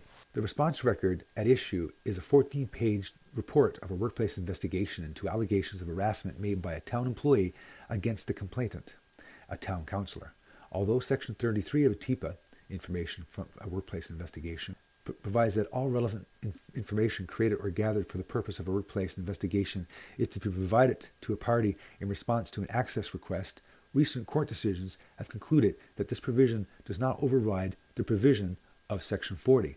Therefore, such records must be reviewed, and if disclosure of any information would be unreasonable invasion of privacy, then that information must be withheld. For a fuller discussion of this issue, please see our report. Section 43 of TIPA provides the burden of proof that the exception applies to the information in a record is on the public body. In the present case, we received no submissions from the town to justify the redactions. For most of the other exceptions to access, this failure to discourage the burden of proof would be a sufficient reason to recommend disclosure of that information. However, because Section 40 is so important for the protection of personal privacy, our office conducted its own line-by-line review of the applicability of the Section 40 to the responsive record with the information available to us and arrived at the following conclusions and recommendations as a result. Section 40 reads as follows. The head of a public body shall refuse to disclose personal information to an applicant where the disclosure would be an unreasonable invasion of a third party's personal privacy. Personal privacy is defined in Section 2 as information about identifiable individual. In the present case, a review of the redactions applied to the record shows that an attempt has been made to de-identify information by redacting names and some other information about individuals. Having reviewed the record, our findings are as follows. First, the names and contact information of the writer of the report and of the persons to whom it's addressed on page 1 of the report are not considered personal information, but business information. Disclosure of business contact information is typically not an unreasonable invasion of privacy, so that for that information, it should be disclosed. Similarly, the title of the writer on page 14 are business information, and it should be disclosed. The writer's signature, however, is considered to be personal information. It is therefore reasonable to continue to withhold it with the present case. In a number of cases, information about a person's current employment is redacted. For example, on page 3, 10, and 11. However, those examples are all information about the person's position or functions as an employee or officer of the public body, disclosure of which is deemed not to be unreasonable invasion of privacy under Section 42F of the Act, and so should not be redacted. On pages 8 and 9 are some statements made by the access to information applicant himself. That applicant information was provided by the applicant, disclosure of which is deemed under Section 42A not to be unreasonable invasion of privacy, and so should be unredacted. The other redactions, though, throughout, consist of the names of other identifying information of some individuals, many of whom are witnesses interviewed by the investigator, as listed on page 1. The names appear to have been chosen for redaction where they appear together with statements made by or sometimes about those individuals. For example, Miss Blank stated. In a few cases, the names refer to people whose actions were described by the witness. In a few cases, the redacted information indicates the relationship. For example, Miss Blank's husband. There are examples of personal information, either words, actions, or opinions of identifiable informations. Therefore, each example needs to be examined to whether or not Section 40 would be applicable. However, the Act requires personal information to be withheld only when its disclosure would be an unreasonable invasion of privacy. For the reasons that follow, I conclude that the redacted information does not fall into that category. First, it is rarely the case for a disclosure to be unreasonable invasion of privacy when the information is already publicly known. Musgrave Harbour is a small town, and the complainant and the other residents already know the identity of the mayors and councilors, the town clerk, and the other employees. Furthermore, the names of 7 individuals interviewed by the investigator are listed on page 1, and that list has not been redacted in the copy of the report that is provided, that has already been disclosed and circulated. Therefore, the identities of the witness are already publicly known. The investigation report is organized by interview, with each witness in turn having a separate section. The names of the witnesses are redacted from the introduction of the sections. However, in the account of the interviews that follows, there's information in every case sufficient to identify the witness and each of the other individuals who are mentioned. For example, on page 2, it's discussed that the town clerk filed the complaint, and on page 3, a witness is identified as the former town clerk manager. Even a reader who is not a resident in the town could put enough information together just from the already disclosed portions of the report to positively identify each of the witnesses and link their names and their statements. And of course, that information has already been disclosed to the complainant when he was originally sent the copy of the report. The redacted report has also been publicly circulated. Second, even though the courts have concluded that Section 33 of the Act does not override Section 40, the latter provision must still be applied carefully in deciding whether disclosure would be unreasonable invasion of privacy under subsection 40.1 or 40.4. It's necessary to consider all relevant circumstances as required by subsection 40.5. While the list in subsection 40.5 is not an exhaustive list, in the present case, we would refer particularly to the following.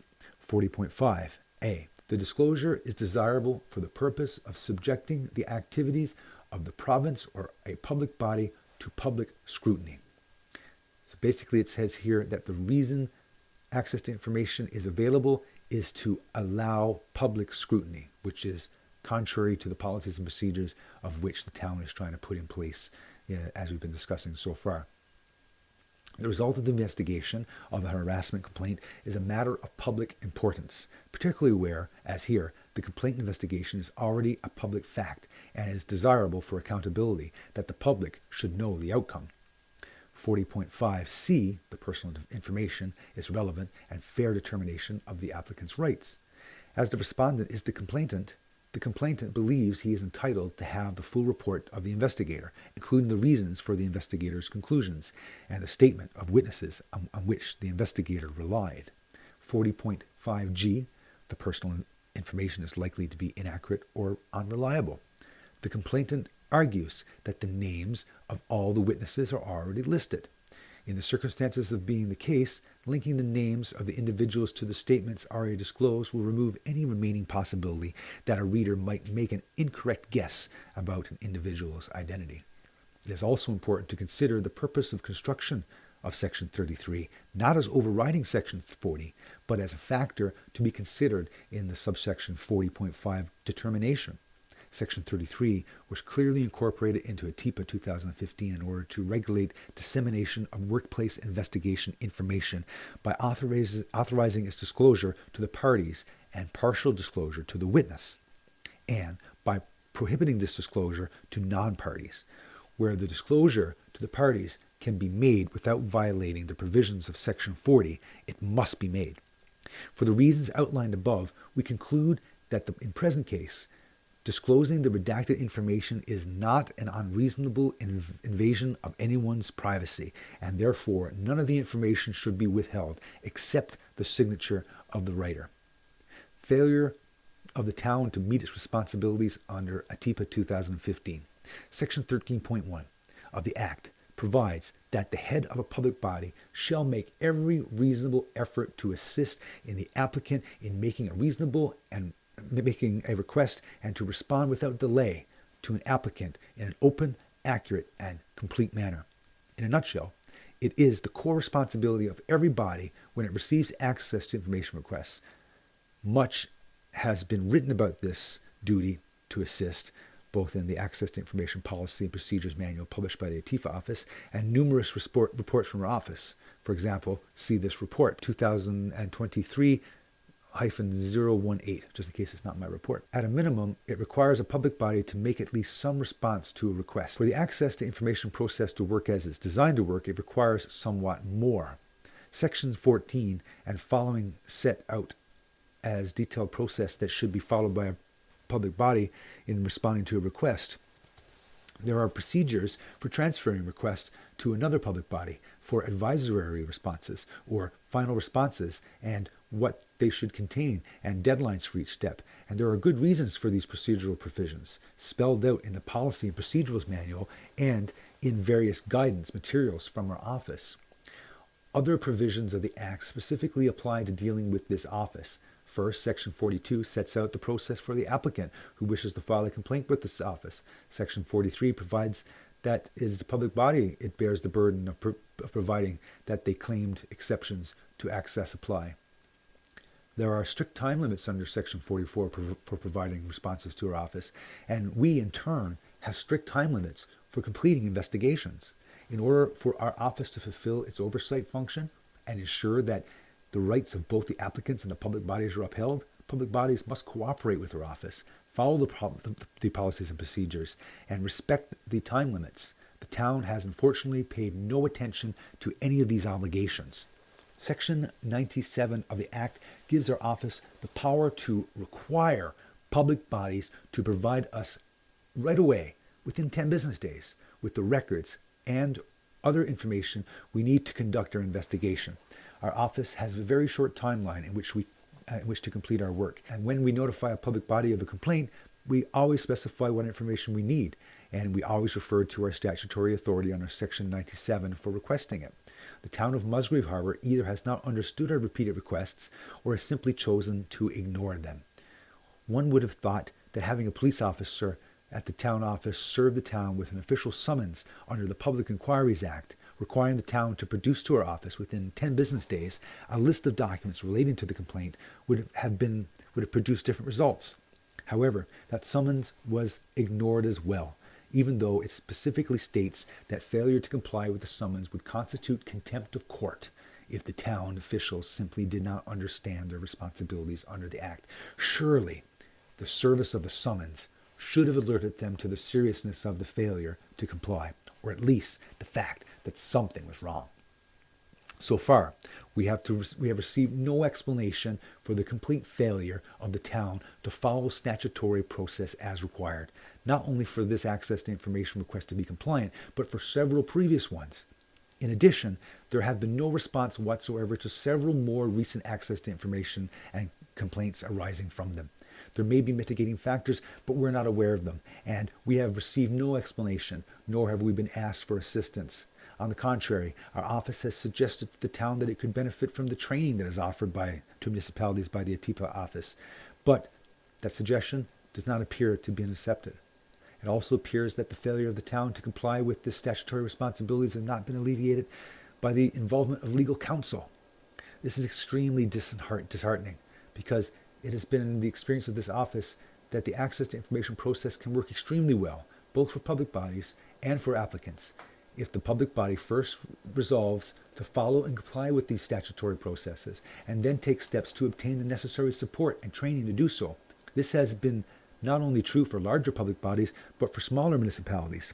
Small-sized and limited resources are often a challenge, but have not proved to be an obstacle to success. Furthermore, these statutory obligations are not exactly new. The Act has existed in its present form since 2015, and our office has been dealing with municipalities for 10 years before that. We therefore make a number of recommendations to the town. At this stage, it is unfortunately necessary to emphasize that these recommendations cannot be safely ignored. Refusal or failure to comply with the recommendation to grant access to a record may well mean that the next step is a court proceeding. Under the authority of Section 47 of the Access to Information and Protection Privacy Act 2015, I recommend that the town of Musgrave Harbour provide an unredacted copy of the responsive record to the complainant, withholding only the signature of the writer. Comply in future with statutory duties imposed on it by Sections 13, 15, 18, and 20 of the Act, and to respond to an applicant in an open, accurate, and complete manner without delay, and in any event within the statutory deadlines, including keeping up the applicant informed, maintaining open communication throughout the process, and providing the applicant with necessary information so that they can exercise their rights under the Act, including the right to file a complaint regarding a deemed refusal. Comply with future statutory duties imposed on it by the complaint process under Section 44 of the Act, and in particular with the duty to respond to the requests made by the Commission under Section 97 of the Act. Within 30 days of the receipt of this report, make arrangements for a TIPA 2015 training within the municipal liaison of the ATIPA office for the head of the public body, the ATIPA coordinator, mayor, members of the town council, and any assisting staff, regulatory, statutory requirements, and procedures for responding to access requests and complaints. Obtain additional support to help process access requests, for example, seeking approval for time exemptions from this office or support from the municipal liaison of the ATIPA office where necessary, and review and update the records management policy procedures and create access to information policies and procedures in accordance with ATIPA 2015, as set out in Section 49(1)(b) of ATIPA 2015. The head of the town of Musgrave Harbour must give written notice of his or her decision with respect to the recommendations to the Commissioner and any person who has sent a copy of this report within 10 business days of receiving this report. It is the position of municipal affairs, as well as my lawyers and advisors, to suggest that anybody can make up any rule they want. It doesn't matter. They can't police that. If any rule or policy is attempting to supersede provincial or provincial laws, then the rule or policy is challenged. The consensus and having agreed to that rule by the population is all that is needed for it to be in effect. You don't need law if everyone agrees to the mandate. Much like the masks, if you agree to wear it, then it's a rule, because the population and the community are the ones that make up the rule and make the consensus. The politicians decide whether or not those rules are just, and they find consensus to implement those rules, and then find the most logical way of doing things. At least we hope so. Unfortunately, this is not how it's been happening at our town council office, and I don't think it's happening this way in any little small town council office anywhere across Newfoundland and Labrador, and maybe even across Canada. Every bad decision made is compounded by other bad decisions trying to justify the first bad decision. It's like a lie, but action-based. Each action needs another action in order to hide the other action. That's why this whole story is so ridiculous. The bad faith, compounded with more bad faith, is so extreme that in order to come to terms with it, one must realize that they too are part of the problem. We are the stories we make up about each other. Ask me who I am, and I'm an open book. I will tell you who I am. Only then will you have a glimpse of what it is to be me. It is the same with any other human person involved in this mess. If you put garbage in, then you expect garbage out. Because the town administration has zero official guidance how to make decisions strategically, logically, and legally, they're going from the seat of their pants based on pre-established generational assumptions. In the grand scheme of things, of the never-dying corporation of Musgrave Harbour, it needs to have goals, ambitions, and be consistent have consistent encouragement that goes beyond the election term, but over generations and beyond that. But first, we need to challenge the old ways and look at things differently. Much like the lady who always cut the ends off her roast, but didn't know exactly why, only to find out that the reason why is because her grandmother had a small oven and a small pot and passed that tradition down to them. The individual at the small municipalities have no idea why they're making these decisions, and they have no one to keep them in check if they make poor decisions. The town councilors are not supposed to interfere with the dealings of the front office. Therefore, when the councilors change every few years, the only thing that stays the same is the town clerk and whoever else has union jobs, such as laborers. Union jobs themselves, they constrict others from doing enthusiastic things in fear of stepping on the toes of those union workers. I had a couple of union grievances put in against me because I was looking in the Canadian Tire Catalog to figure out availability and prices for ideas that never even turned into possibilities yet. But that was the town clerk's job, so therefore I was doing a union job. I also got told off for picking up a garbage can from a pond and putting it near a building so it wouldn't blow away, because that was also a union job. Communities can't be productive and enthusiastic if citizens are worried about stepping on other people's toes when contributing. Communities cannot be productive and enthusiastic if citizens are worried about stepping on each other's toes when contributing. Instead, look at it as if two people brought in the same thing, the potluck. Get over it and enjoy the extra wings. If there are less time waster tasks, then those who are employed could move on to more beneficial, less mundane tasks. Many hands make light work. And I'm sure, damn well sure, there's lots of work that can be done in order to make this community better. I've received confirmation in the last public meeting that the town agreed on a special public meeting to discuss my points of order and the policies and procedures, but I've yet to get confirmation of that date, and we're only a week away from the next public meeting. Maybe 2 weeks. I have to check the calendar in order to be to totally sure. But that being the case, we're running out of time. That's mainly the big point here. That being the case, I'd like to take the opportunity to review the policies and procedures in terms of what got us here and discuss the matters further. I will reformulate my points of order to council and release another video with that content shortly, and it'll be much shorter than this. The other one only takes 20 minutes. I'm quite deep into this one right now, I do believe. So again, no policies and procedures in regards to remote attendance existed before I became a councillor. The town had asked to make a policy because it's always good to have a standard operating procedure. A policy for remote attendance was whipped up, stated that we could do remote attendance, and went as far as limiting how a councillor could participate. Not only did they make a policy that explicitly states medical reasons would be allowed, presumably if somebody got COVID or had bad feet and got a medical letter from a doctor, I guess, and it allowed childcare and those people working away, well, not in Musgrave Harbour, for instance, but specifically said that people who are not vaccinated is not a good reason to utilize remote attendance. Presumably, somebody got COVID after being vaccinated and could attend, but somebody who was not vaccinated and got COVID could not attend online because they weren't vaccinated. So if you take a look at this is the policy that was made during that January 31st meeting. It says regulations for councillors attending meetings via phone or video call. Monday, January 31st, 2023, a motion was passed, 2022 rather, a motion was passed that councillors would be able to attend meetings by electronic means, by phone or video call under the following circumstances: working out of town, medical reasons, childcare. This policy does not include vaccination status. Motion follows. B Party and Jay Mullen, the two councillors that stepped down and orchestrated a protest against me, moved that the only, and also created some of these policies, moved that the only thing that would qualify a councillor to attend a meeting by phone or video would be working out of town, medical reasons, or childcare. Motion carried. All in favor.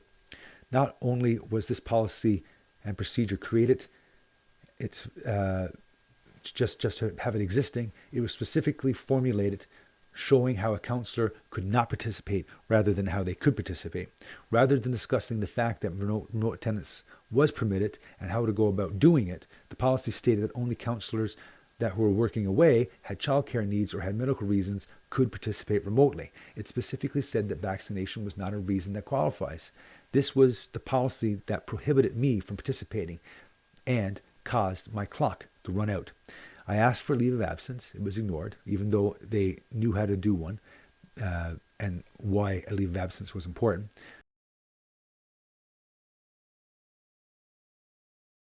Then the mayor sent out a letter to me without a vote, advising me that I lost my seat. The vaccination policy and the prohibition of citizens from attending the council office in person also made it so that I could not fulfill attendance. The other policy was that vaccination policy said that no person except for citizens could enter the building without a vax pass. So even if they didn't stop people from attending, I couldn't show up there unless I was a citizen. I told them that I would show up as a citizen and sit in my seat, which is a good reason to not have any public meetings. So I could sit 5 feet away in my elected seat, but I can't speak, which is silly, really. They told me that the reason why is because I wasn't able to do my job unless I was vaccinated, so therefore they weren't willing to accommodate me. The other policy was that the vaccination policy, which said that no person except for citizens could enter the building without a vax pass. This was because it was classified like a library or motor registration where access was required by law. The VaxPass policy specified that councilors, employees, contractors, volunteers, and students must all be vaccinated in order to enter the building. I had objected to this because councilors are elected citizens and do not receive pay except for a gratuity check for about $500 every 3 months. Also, as an elected official, being forced out of office due to vaccination status through the collusion of fellow councillors, I strongly objected and stated that my intentions to appeal the obvious outcome of the policy procedures that they had created. Again, it was clear that these policy procedures would affect me and me only. My objection to that and promise that I would see it through the legal channels did not deter the decisions of the council members, and no legal advice was received until I actually filed my appeal months later. This appeal was in place up until the last meeting. This policy was in place up until the last meeting when my suggestion to remove it from the policy was voted for, upon such point that something causes us to consider policy again to recreate it at that time. That being said, it was not clear what policy was rescinded, as it was a general statement. I hope that it was the one that posted to the internet on January 11th, 2022, which is following a little later. It was my position that any policy and procedure containing vaccination policy is illegal and discriminatory and should be rescinded. As it's not been demonstrated that the town has any active intention to schedule the agreed upon policy and procedure special meeting, I took it by myself to make this video to help explain things, but I will state my points of order in a different video. This video is just to provide some overview and show you some screenshots, although it's quite long. This is the public notice that was sent to the town and posted to the Facebook page in order to tell people what the policy was about vaccination. It says here, public notice. The town of Musgrave Harbour is supporting the advice from the provincial governments and health authorities in taking measures to prevent the spread of COVID-19. The town's main focus right now is the health and well-being of our residents and staff. Effective today, January 5th, 2022, the town office will be closed to the public. Payments can be made through email transfer by telephone with credit card if you need to come in by appointment only. This is to limit contact. Staff will still be answering the telephone and responding to emails during regular hours. We can be reached at and by email. The council will be monitoring the situation and providing updates on the town's Facebook page. We urge all residents to continue to follow the Department of Health guidelines. Then they also posted on the 11th of January, the town's vaccination policy. It says, on the 11th day of January 2022, this vaccination policy was adopted at the public council meeting at the town of Musgrave Harbour in the town council chambers. So this is the one that I hope that they have gotten rid of. Background. On March 11th, 2020, the World Health Organization declared COVID-19 a pandemic virus. The first case in Newfoundland and Labrador was reported on March 14, 2020. Effective March 18, 2020, the Minister of Health and Community Services with the Government of Newfoundland and Labrador declared COVID-19 a public health emergency under the Public Health Protection and Promotion Act. While a public health emergency is in effect, the province's chief medical health officer can introduce special measures that they believe are necessary to protect the health of the population. Globally, within Newfoundland and Labrador and the Central Health Service Area, variants of the virus has circulated. Vaccination, in combination with public and individual measures, continue to work to reduce disease spread and severe outcomes. In particular, evidence continues to demonstrate that complete 2-doses series of Health Canada approved COVID-19 vaccines provides substantial protection. COVID-19 is an acute respiratory illness caused by a severe acute respiratory syndrome coronavirus, SARS-CoV-2. It may be characterized by fever, cough, shortness of breath, and other symptoms. Asymptomatic is also possible. The risk of severe diseases increases with age. However, is not limited to the elderly and is elevated in those with underlying medical conditions. And as we know, all of this stuff has since been proven incorrect from mainstream media, or at least the mainstream reports anyway, C-SPAN and those kind of things. The purpose of the policy is to outline organizational expectations with regards to COVID-19 immunization of councilors, employee, contractors, volunteers, and this includes students who are volunteering or employed under the town.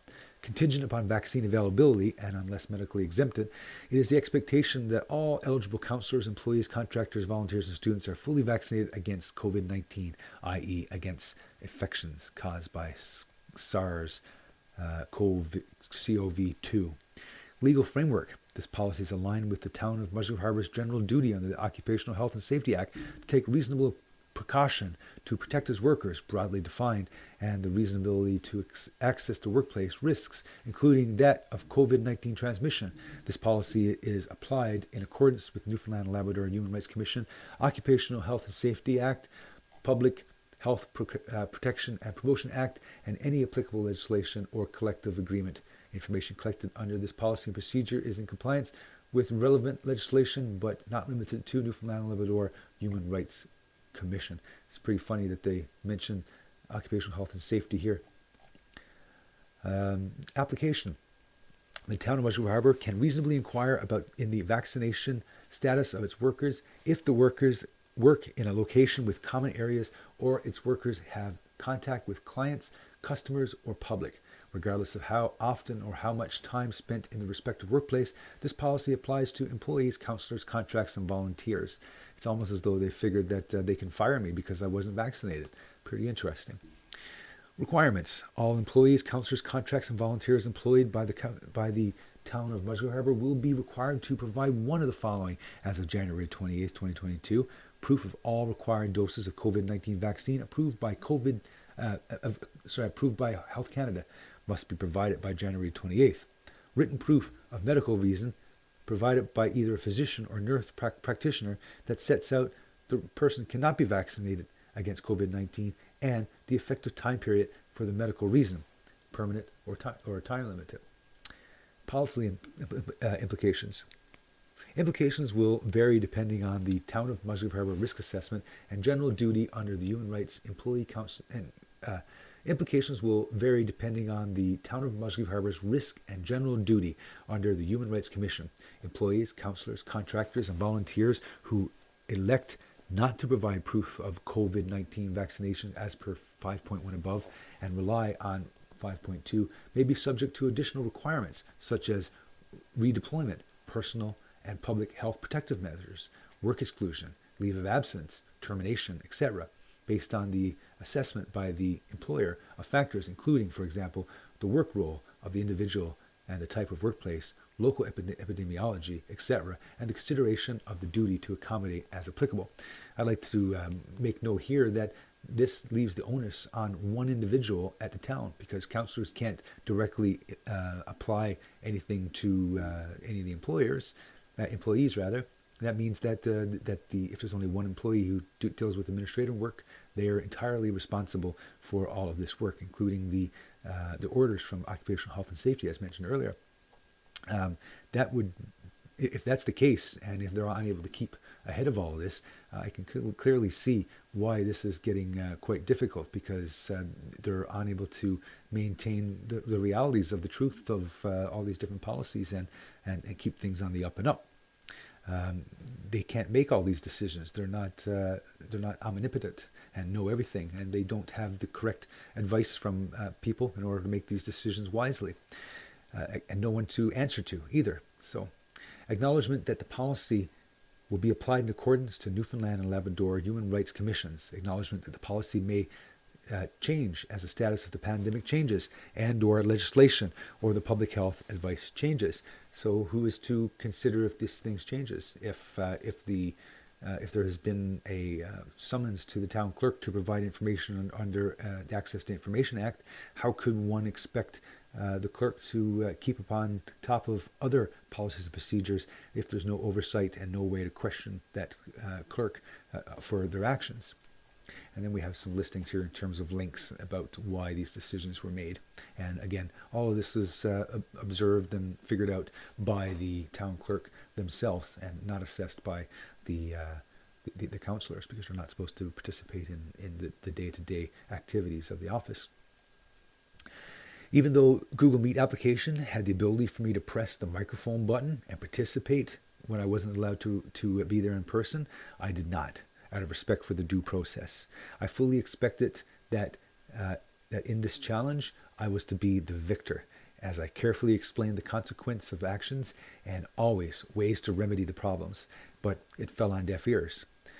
They had also asked me during the first 3 meetings that I not talk about things on social media. They're still insisting that councils not talk about things until a month later. I had refused this request, and transparency and accountability were the platform that I was elected upon. My intention was to get the town to such point that all public information was freely available to the public for review, and making a vote on this that they discourage sharing of public information is not an answer that we can take as being the authoritative answer. While I was gone, policies and procedures for social media had been created, stating that councillors must not use any device or account other than provided by the town or speak negatively of council decisions. And there's the only definition of negativity in the council's code of conduct is disrepute. And I've been asking municipality affairs what disrepute means, and I can't get an answer from them. I ask, well, where can I get this answer from? If I have questions regarding policies, procedures, and who do I ask? Basically, it's the town clerk I need to ask. And if they don't have any, if they have questions, they ask somebody, but I can't really ask anybody because they're telling me to contact the town clerk. So it's a vicious circle. Basically, this sounds like censorship of disagreeing positions. They have a policy that was recently put into some minutes. It's the use of mobile devices, electronic devices, and audio, video recording equipment. All mobile devices, including cell phones, tablets, and other communication devices, including computer equipment and other tablet equipment, must be turned to silent or vibrate prior to the commencement of meetings. Personal or other place of employment or computer, tablet, mobile devices other than provided by the town of Musgrave Harbour are discouraged for use for public or any public meetings in council. And it is suggested that and encouraged that all council and staff members use computer and or tablet equipment as provided by the town for purpose of public council meetings and council related work. There's no such devices that exist and no such accounts that exist. And here they're making it flexible, whereas in other places they're making it impossible, such as the decision to stop meetings if there's any recordings happening. So there's a conflict here. Who do we talk to about these conflicts? Basically, talk to yourself. Talk to the council, argue among yourself. If the vote doesn't work out, then tough.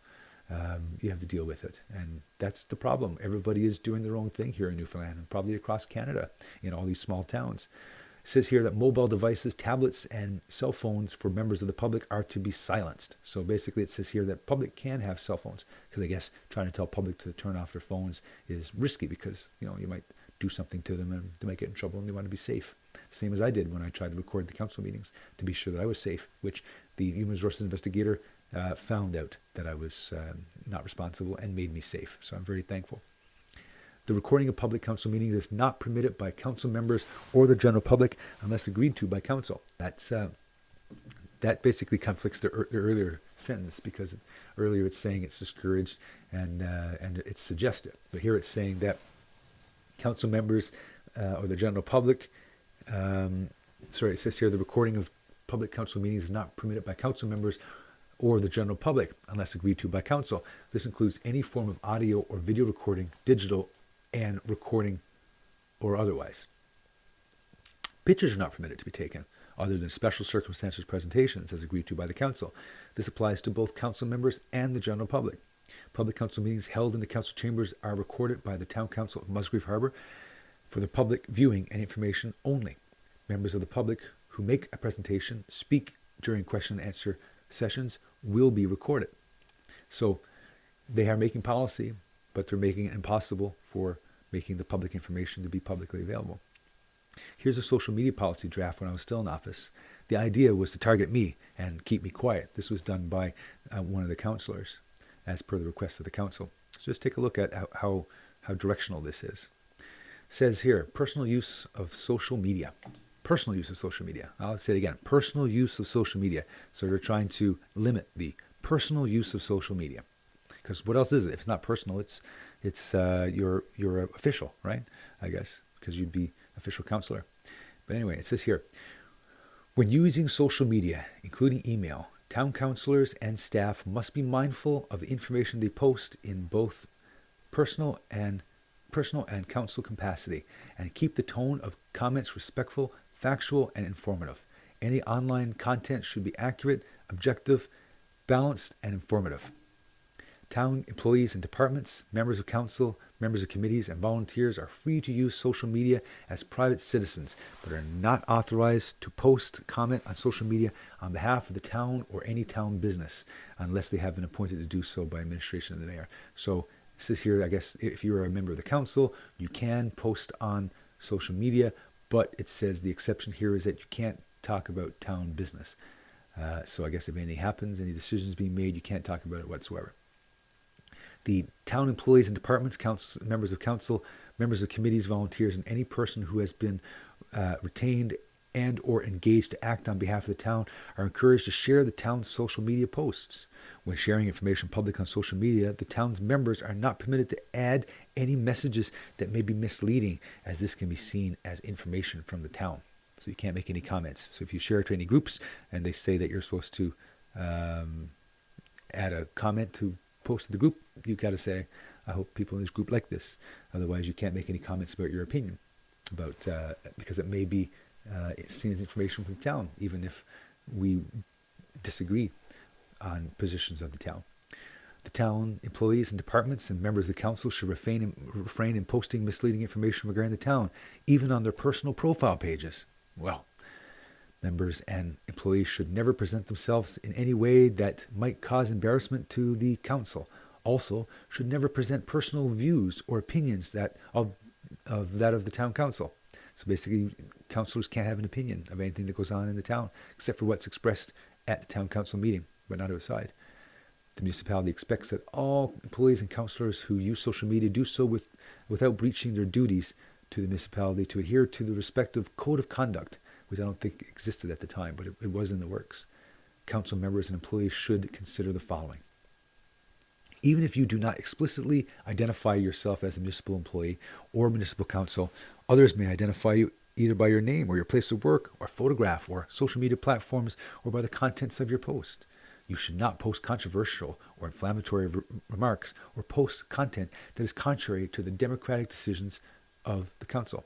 So the democratic decisions would be voting. So I guess that if I voted no, then I wouldn't be in contrary because I voted no, so therefore I was stating what my position was, even though I disagreed. This line basically suggests that we should all agree and then pull the same line. Identifiable town council members and employees should make it clear how their position does not officially represent the town's position. Use phrases as, in my own personal opinion, view, or I personally feel, to communicate that you're expressing your own views only. So now basically we have the thought police and the word police. Do not use visual cues in your personal social media that suggest you represent the municipality. Do not post municipal-owned logos, photographs, graphics, or any media without the town's authorization. Sharing official town's posts are permitted. So I guess that's me posting the logo of the town, which isn't used, but I thought was really great because it says pro bono publico, for the good of the people. That's been missing now from the logo, but I think it should come back because we are elected for the good of the people. And we need to act that way. You should not circulate any organizational or confidential information as internal deliberations about how decisions are made, personal or such as client or employee. Information or negative comments about the municipality, councillors, employees, or residents. Do not disparage or embarrass the municipality, individual councillors, employees, or any others associated with this municipality. Do not engage in workplace discrimination or harassment or activity that includes inappropriate comments, photographs, links, or etc. So this sounds like it's much more than a social media policy, but it's a, let's see if we can manage what is said in social media. So it says, when in doubt, don't post it. Elected officials have the obligation to ensure their posts are accurate and not misleading, and they do not reveal confidential information. When in doubt, consider conferring with administration for information. I guess it's just that one person, right? Again, who holds all of the power. or confirming all the facts prior to posting or reposting. Once information is posted online, it becomes part of the permanent record, and it's good practice to provide a link to a reputable reference. Overall, employees and councilors are expected to conduct themselves professionally on and off duty. So even though it says here that employees are supposed to conduct themselves professionally on and off duty, when I was harassed by an employee who I got a peace bond put against, they said that this person was not working. So this person was off duty, and they asked whether or not he was on duty as a requirement of whether or not they should reprimand this person. So here, contrary to that statement, it says that employees and councilors are expected to conduct themselves professionally on and off duty, even when the employee does not publicly associate themselves with municipality on social media. And all materials associated with their page may be perceived to be reflection upon the municipality. Furthermore, councilors and employees should not expect confidentiality or privacy in relationship to their online activities as it pertains to the municipality. The traditional legal view is that posting content of, now they're giving legal advice, that any kind of social media is considered a publication and not a private activity. Councillors and employees are personally responsible for the content they publish online as it relates to the municipality. Respecting each other in public. So now it's gone offline. Now it's a public thing. Just as residents expect members of council to maintain a decorum in council chambers, they also expect members to act appropriately on social media. Members must never use social media as a platform to treat members of the public, one another, or staff without respect. Members should not engage or encourage bullying, flaming, or shaming in social media users. This manner of communication is unbecoming and inconsistent with, and they didn't know what it was inconsistent with, but they were damn well sure planning on finding something. The use of social media is also subject to the following legislation, whichever it may be. The use of social media is also subject to following legislation. Repeat it again. The Code of Conduct, Code of Ethics, Criminal Code, Municipalities Act. Is it? I don't know. Let's just put all we can into this document so to make it difficult to speak online. Respecting of staff.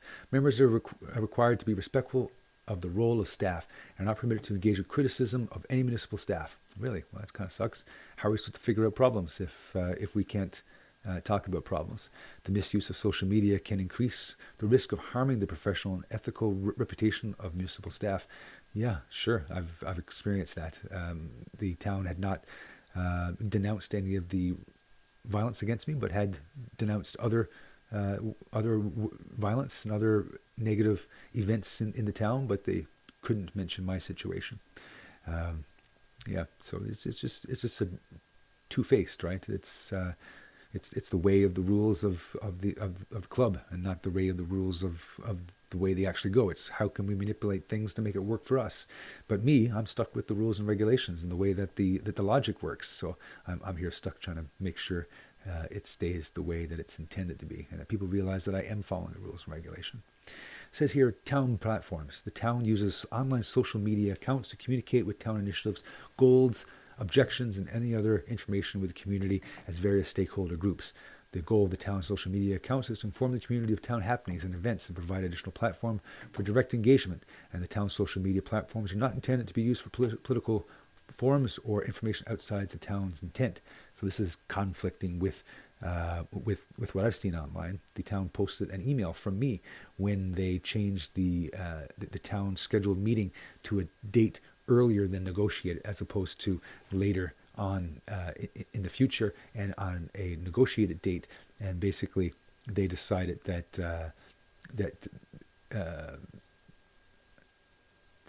they wanted to post my email to show that I was given sufficient time to attend the meeting.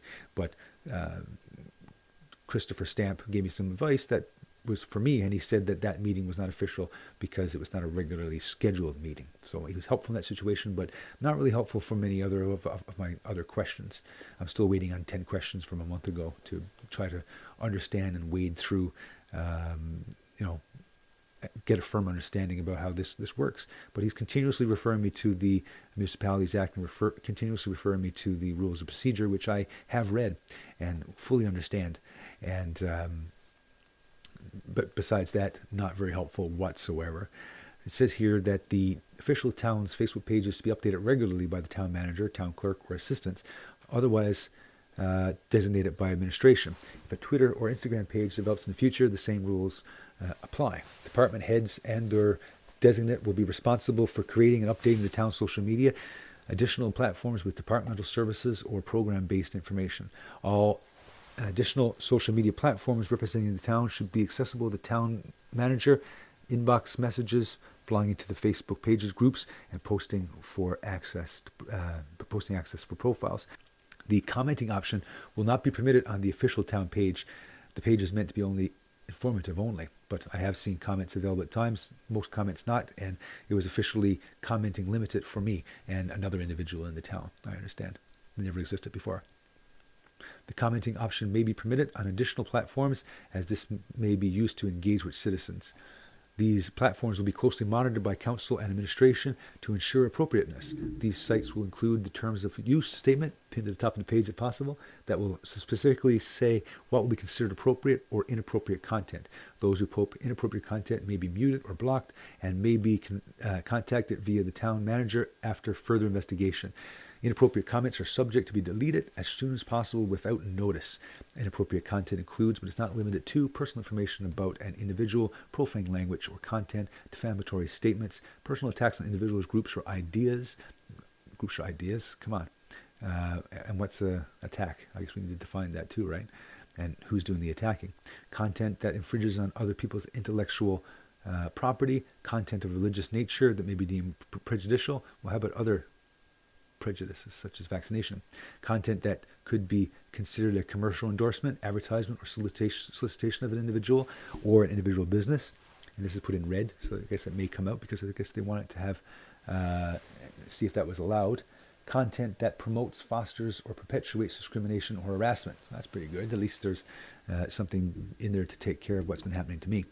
Contact with the intent to inflict harm. So that's good too. Sexual content, dangerous or illegal of any kind. Content of confidential nature pertaining to a town. Yeah, I'm sure that makes sense. Personal information about an identifiable information. Personal information about an identifiable individual other than the person posting the content. Content that promotes any candidate or materials for federal, provincial, or municipal elections or council appointments. Derogatory. Oh, so I got to mention here. So the town clerk actually sent out a note. I'm not going to post it here because I don't want. I'm actually recording this now as opposed to. I guess no. I'm not going to bother. I'm not going to bother to that because I don't want to throw any more. So content that promotes any candidate or materials for federal, provincial, or municipal elections or council appointments. So the town clerk had actually sent out a town post, which I have a copy of, that discourages voting for me. It says that they will be throwing away their votes. So it's obvious that they were unethical in those actions, and these rules were contrary to their actions. Derogatory comments about members of or town employees, departments, members of council, members of committees, volunteers, or any person who has been retained or enacted to engage to act on behalf of the town. Any content test determined to be inappropriate in the opinion of the town administration or council. Members must never use social media to blank, blank, blank. I guess we're trying to figure out some more rules. Emails. Each council shall be issued an email. Well, that's great. The email address will reflect the council's position. Cool. Okay, sure. And will be available through Outlook, the same as the town email. The manager should have access to this email at all times. That's not usually good. That's usually a bad thing. Especially one person having access, free access, very questionable. I guess it would be better to say that the town manager would have access to this email upon court investigations or upon investigations, and that you shouldn't be going through and deleting anything in those messages, and everything should be retained. That is how access to information requires. And then knowing that anything in those boxes actually could be recovered, because that's the purpose of having these public business-oriented emails, is for access to information. So it's not even useful to even say this, especially putting the power into one person. It just doesn't make sense.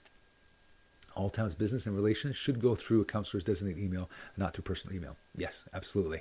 We should have Chromebooks and we should have email addresses so that we should be able to communicate through that instead of using it on our own machine. I've got countless numbers of documents on my personal computer that should be on a Chromebook instead of on my own machine that has to deal with council business, and it's inappropriate that it should happen that way. But it is, because instead of taking my settlement earlier and giving me $5,000 and spending $5,000 on Chromebooks and settling all of these policies and procedures and fixing things like respectable adults, they passed on that. Instead, they spent $50,000 and we're still fighting, and I'm still winning. They decided to not have any extra money for Chromebooks or for having it for the snowblower that we've agreed on 2 years ago. Sad. Well, I guess not 2 years ago, a year ago actually. Sad, very sad. The intention is to censor communication and free information with the public and limit the information from being provided to the public from one expert, the town, and being authorized only through the town, and the owner of being such information being the town. Lastly, we have the policy and procedure as it pertains to councillors not being permitted to talk about any public discourse until the minutes have been approved and adopted until the next council meeting. By the time a month passes, or 2 in some cases, decisions have been made and it's too late to have any opinion on it. To try to limit discussions of a politician's opinions of discussions or decisions made in a public forum is laughable and not something a municipality could do to censor. Once it's public, it's public. It's not even something that other councillors would be expected to do, because its normal human tendency is to discuss things with your friends and relatives once you learn about things in your meeting. How the heck do you think councillors or the public know about what I've been doing and what my situation has been? It's because they've either been attending or the councillor's been speaking about it.